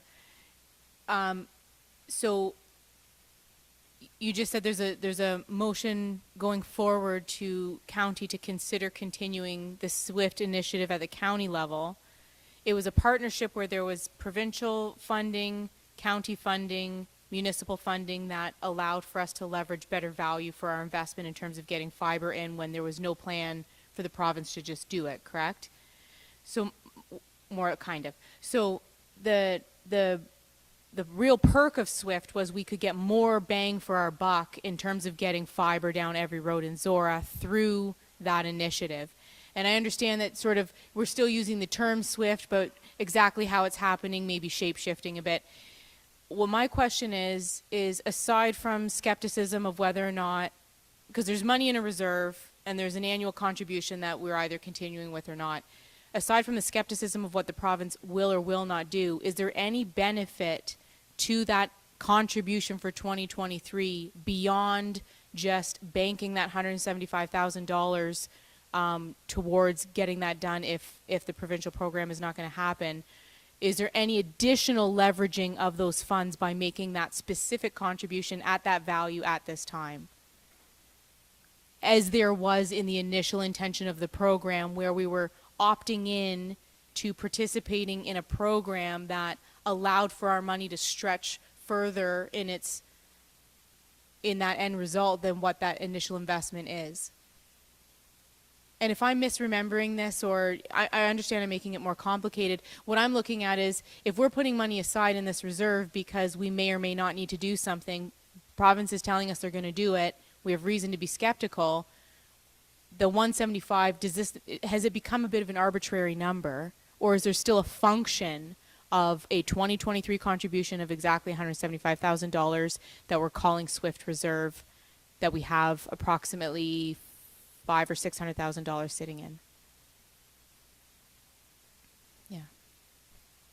If you're able to, and if you're not, I understand that this is pretty in depth about something that's. So there's 695,000 in this fund. You have to be careful because we don't know what's going on yet. So the funds in there earmarked with it. It's not that we can spend it at this time because there's resolutions to say that it's going to broadband, right? Going forward, that's a decision of council. Right now, yeah, that's a hard one because we don't know. We don't have a crystal ball to see what's going on, but we've got it earmarked for resolution toward that project. It's not set in stone that you have to use it because it's not a obligatory reserve, right, that needs to, like your gas tax, where it has to be to go to something. It just puts you in a spot that if you spend it and then all of a sudden they come back and say they need it toward the project, that's my only concern with it.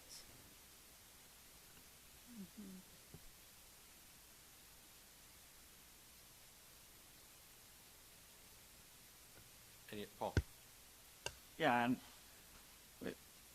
in our conversation yesterday, Diane said, yeah, we've put this money away. It was supposed to go to SWIFT. As Katie said, we did it because there was a potential that we'd put in $175,000 and get more than $175,000 back was an investment. But the money didn't go to anybody else. We still have control of the money. And if it turns out we don't need it to put fiber in the ground, there's lots of other things we potentially can spend it on. So, and as to your comments, Marcus, I share your commitment to fiber, that it is what telephone was 100 years ago. We need it. We got to have it. And I also share your concern about getting in the ground, because last spring at the Quadro annual meeting, their report on them, who are as aggressive, and the reason that we have as much fiber in Zorra as we do, was they got the money, they can spend it, but this Weber company that they have contracted to put it in the ground can only do 100 kilometers of fiber a year. That's all the people and equipment they've got to do. So it's just a matter of picking where it's going to go. So what I'm hearing is there's no harm in putting 175,000 towards this. If it turns out that we can expand it and make for fiber, that's good. If it turns out we don't need it for fiber, that's maybe even better, because we've still got the 695 plus 170,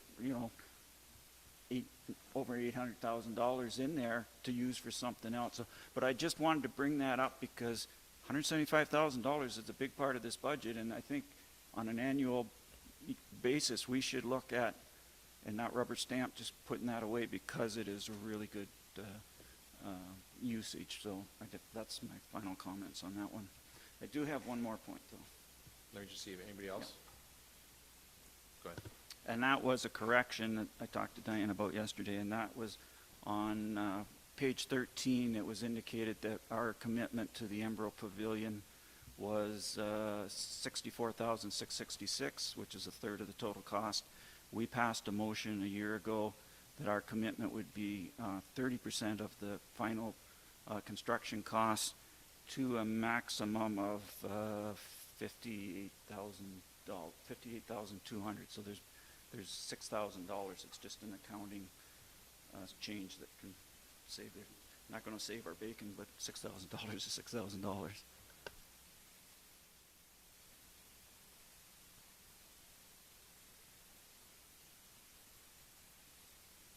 Anybody else, any questions? I do have some motions here then.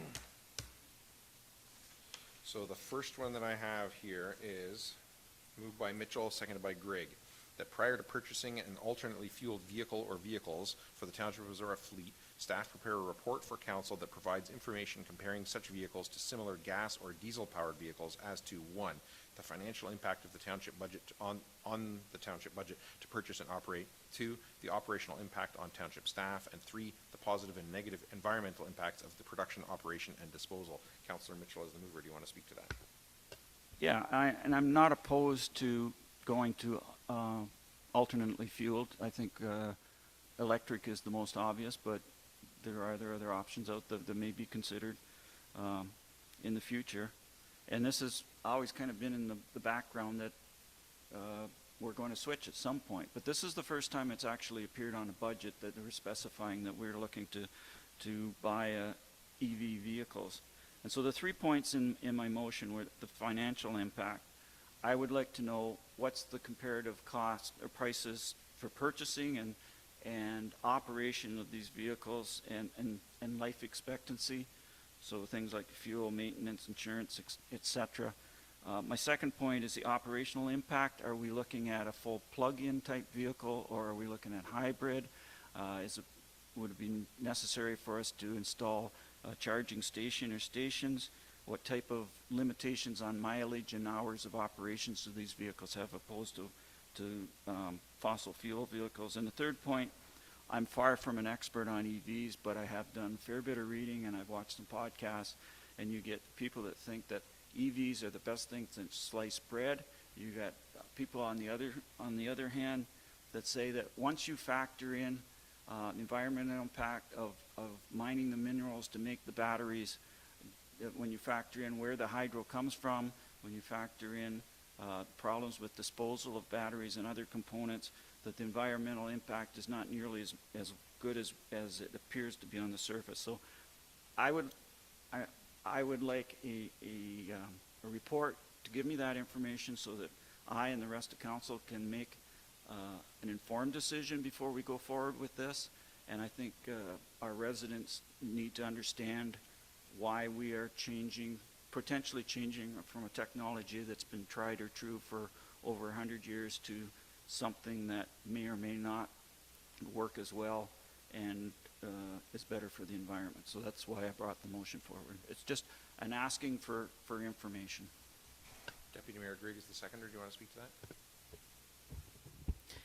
that? Yeah, so I was happy to second this motion because I think this is an important thing for us to discuss. I don't know that I'm in full support of the motion as written. I have some questions of clarification from staff.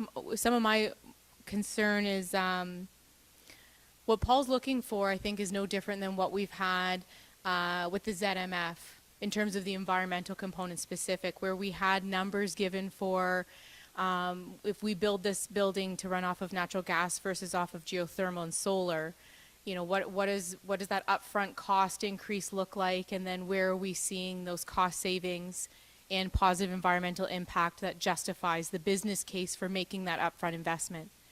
We see in the capital budget the electric vehicle has the cost for it sectioned into two sections, one of it from the reserve and one of them from the tax levy. And correct me if I'm wrong, but I believe sort of the intention there is that a replacement for a truck was anticipated to come from the reserve. That's what that reserve was for. But the upgrade to the electric vehicle, that's something that's going to have impact on tax levy. So I do think there's value in looking at those comparative numbers. And it's really no different than some reports that Steve has brought us in the past about making adjustments to, was it grading or calcium, where we changed our program moving from our rotations from 2 years to 3 years and using different volumes, and that in doing things differently and making those changes, you spend more money in certain areas, but then there's a cost savings or there's an efficiency or there's a better result in the other areas.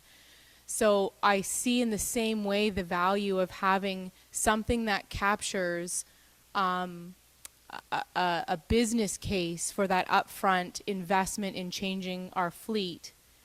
Having said that, we have as a council endorsed switching over. We've endorsed through our commitment to 2040 renewable energy sourcing. So I think we have, indirectly already given this direction to staff to bring us forward these items on our capital budget. But I do think it does help us have a better understanding of what the true values of that investment. So at the end of that ramble, my apologies.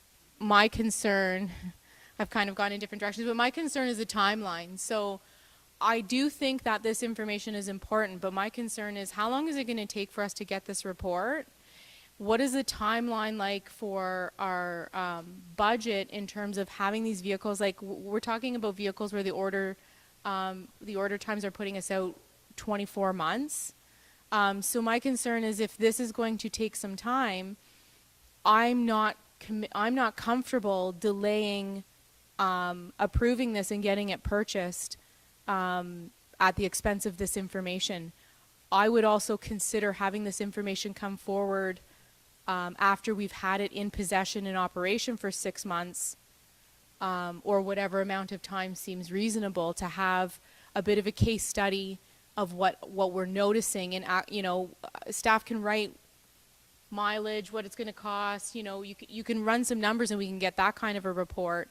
But do we want to use perhaps these first couple of purchases, authorize them, get them up and running, and then use that as an opportunity to not only see what that cost savings is actually realized for us, but also what some of those operational challenges that we may not anticipate in preparing a report ahead of having them in our hands.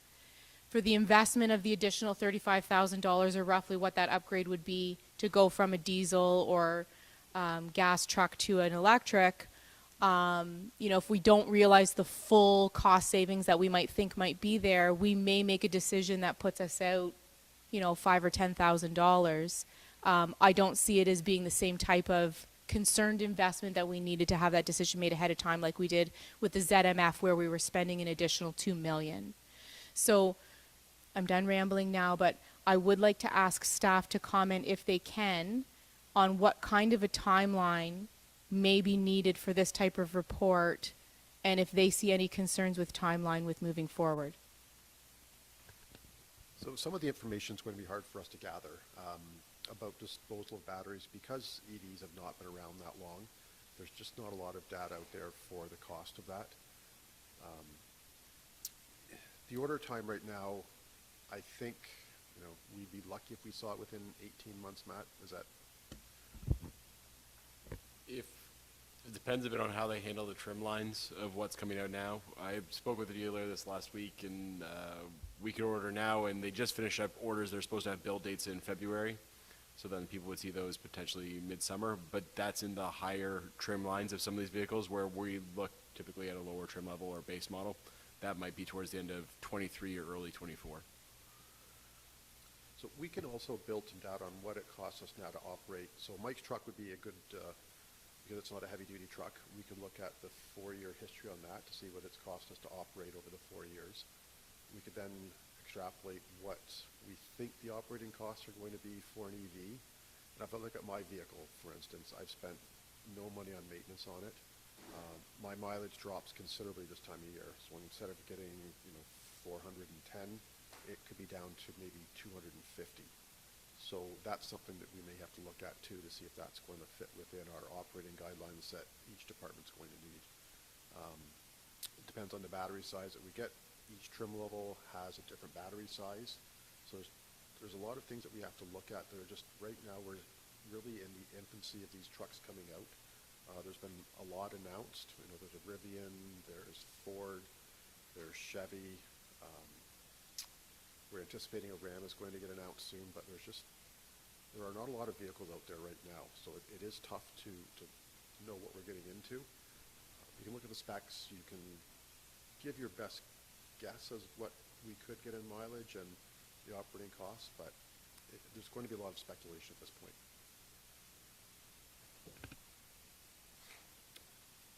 Any other questions or comments on the motion? I have a couple then. So the first one, financial impact on the township budget to purchase and operate. So would we expect something back like a total life cycle cost thing, like the end of the useful life of the vehicle compared to, I think, what does it say, traditional or, yeah, gas or diesel to the proposed, we'd get some kind of a comparison? I think that's something we could reasonably do. Okay. Two, operational impact on township staff. I guess it's really a question for you as to like what, I don't understand exactly what that's asking. Well, are we going to be able to get the mile, Don just said, this time of year he doesn't get the same amount of mileage out of a charge. Is that going to be a problem for the use of this vehicle, that it may not be able to run all as much as what we use now? I think that that's reasonable. Like similar to the cost of operations, it's reasonable for us to look at historical data of kilometers driven, kind of in a typical day, and look at the charging capacity and the range of these vehicles. So that's something that's feasible to pull together. And then the third question is on point 3, positive and negative environmental impacts of the production, operation, and disposal. I guess what I'm wondering about is not so much, specifically the disposal end, but positive and negative environmental impacts. I guess I'm just wondering, like, do Zorra staff have the expertise to do that, or is this going to be like a literature search? That's really. It would just be us reviewing any outstanding literature. Any other questions or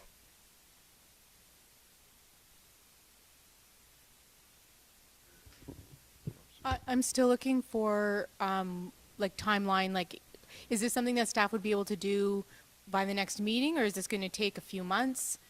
I don't want to support it if it's going to extend beyond our budget scheduling, or that it doesn't come back in time for it to be. If it's not informative for budget decision, then I would rather just leave it as something that we do almost case study once it's in operation. Well, I'll give Don and maybe Matt a moment to think about that. I would just point out that the motion that I have read out, that was submitted and that I've read it and that's on the floor, doesn't speak to whether this is done before, during, or after budget deliberation. So it would be up to council as to whether they wanted to use this as part of budget deliberations or not. But it's not. What's on the floor right now in your hands is not tied to budget. Marcus? Yes. It is, in a certain extent, that it's worded prior to the purchase. So, and into the budget, Prior to the purchase, but budget, yeah. Prior to the purchase, it's in the budget.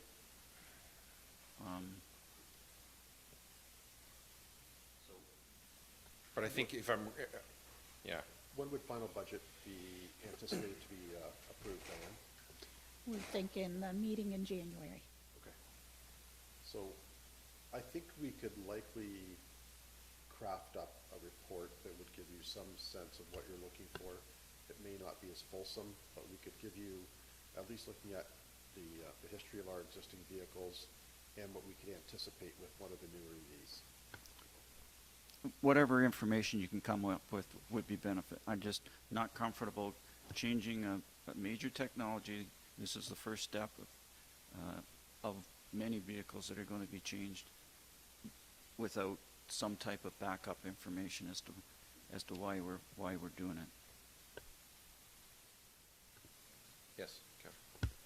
I think the other thing you mentioned, Matt, was that you weren't sure whether the trim line you'd be going for would even have the right battery size, or maybe that was Don's point. So that has to be part of the research here, because we could be looking at a $75,000 truck, which actually to meet operational needs might be a $95,000 truck. So budget-wise, we do need more in-depth research on that to see that it's even a suitable vehicle for its purpose.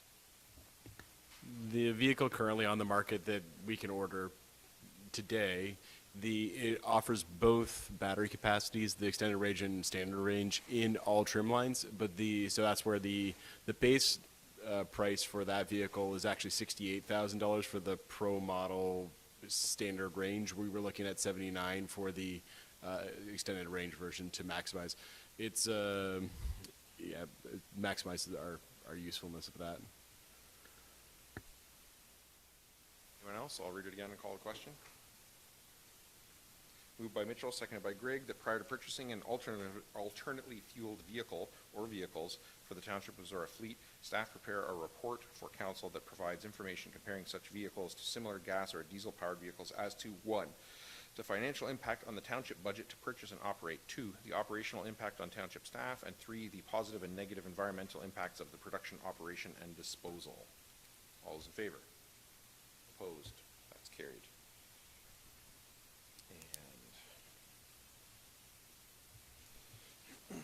Have another one here then. Moved by Grigg, seconded by Stewart, that the parking lot drainage at the TDRC noted in report number 2022-203-2023 draft capital budget from the Director of Finance be deferred to the 2024 budget. Deputy Mayor Grigg is the mover. Do you want to speak to that? This feels a lot lighter to deal with. Yeah, got that one out of the way. That was stressful. So in the 2023 budget under recreation, there's a few things. There's a lot of things that are very exciting to me. But there's a $21,000 amount set aside for, I can't remember the wording, but an assessment of a recreation needs study for the Thamesford District Recreation Center. And we've had some loose conversations kind of recognizing that it's getting towards the end of its life cycle, and we're going to have to start planning for what will be the new replacement of that at some point in the next decade or so. And so it's great to see this $21,000 to sort of have a better look at what is it that structure, how is that going to service the community, what kind of things are going to be involved. So my concern, and the drainage piece, when Matt spoke to, what some of the complaints were, like complaining all the time, it's been a concern of mine for long before I was on council, because of the way that the roof drains right into the parking lot and then freezes and creates an ice patch. And this ice patch is really, it's at the main entrance to the arena, and it has been a safety concern for a couple of days a year, every year. And so Matt, in his presentation, did provide some additional information that they have changed some of their operational management of the snow clearing that allows for a better cleared surface, that then also reduces the risk of that ice compacting out front. But additionally, there will still be some chances of some ice still freezing there. So what I'm proposing is, before we spend, if it was a simple solution where it was, say, $5,000 and it gets drained out to a swale on the property, that would have been ideal. But because of, it's a design flaw, because of the design flaw, there's no easy way aside from this $35,000 fix. And I'm not comfortable spending that much money on a fix on a structure that we're reviewing for potentially tearing it down in the near future. And I think with the combination of the change to some of the operational piece, and also in consultation with recreation staff, that there are some operational kind of band-aids where staff can monitor and sand and salt for when the conditions do become dangerous, to mitigate that safety concern in the short term. It's not sustainable, but it is a far more cost-effective way of dealing with this while we determine the future of this building. So I'm asking for a deferral because I don't want this concern to get lost.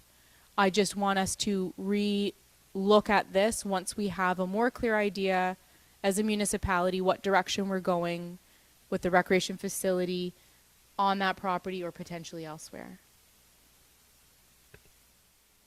Councillor Stewart is the seconder. Do you want to speak to it? Anyone else? I have a few questions. So the funding for this, if I read the budget line right, is tax levy. Is that correct? Am I reading this one? It's on slide 18 of 62. Parking lot drainage, is that the one we're looking at? 35,000? So that's saying future levy is the source of revenue for that? Is that right? Okay, so this would be 35,000 off the tax bill then, which we're talking about like about 1/3 of a percent-ish, okay?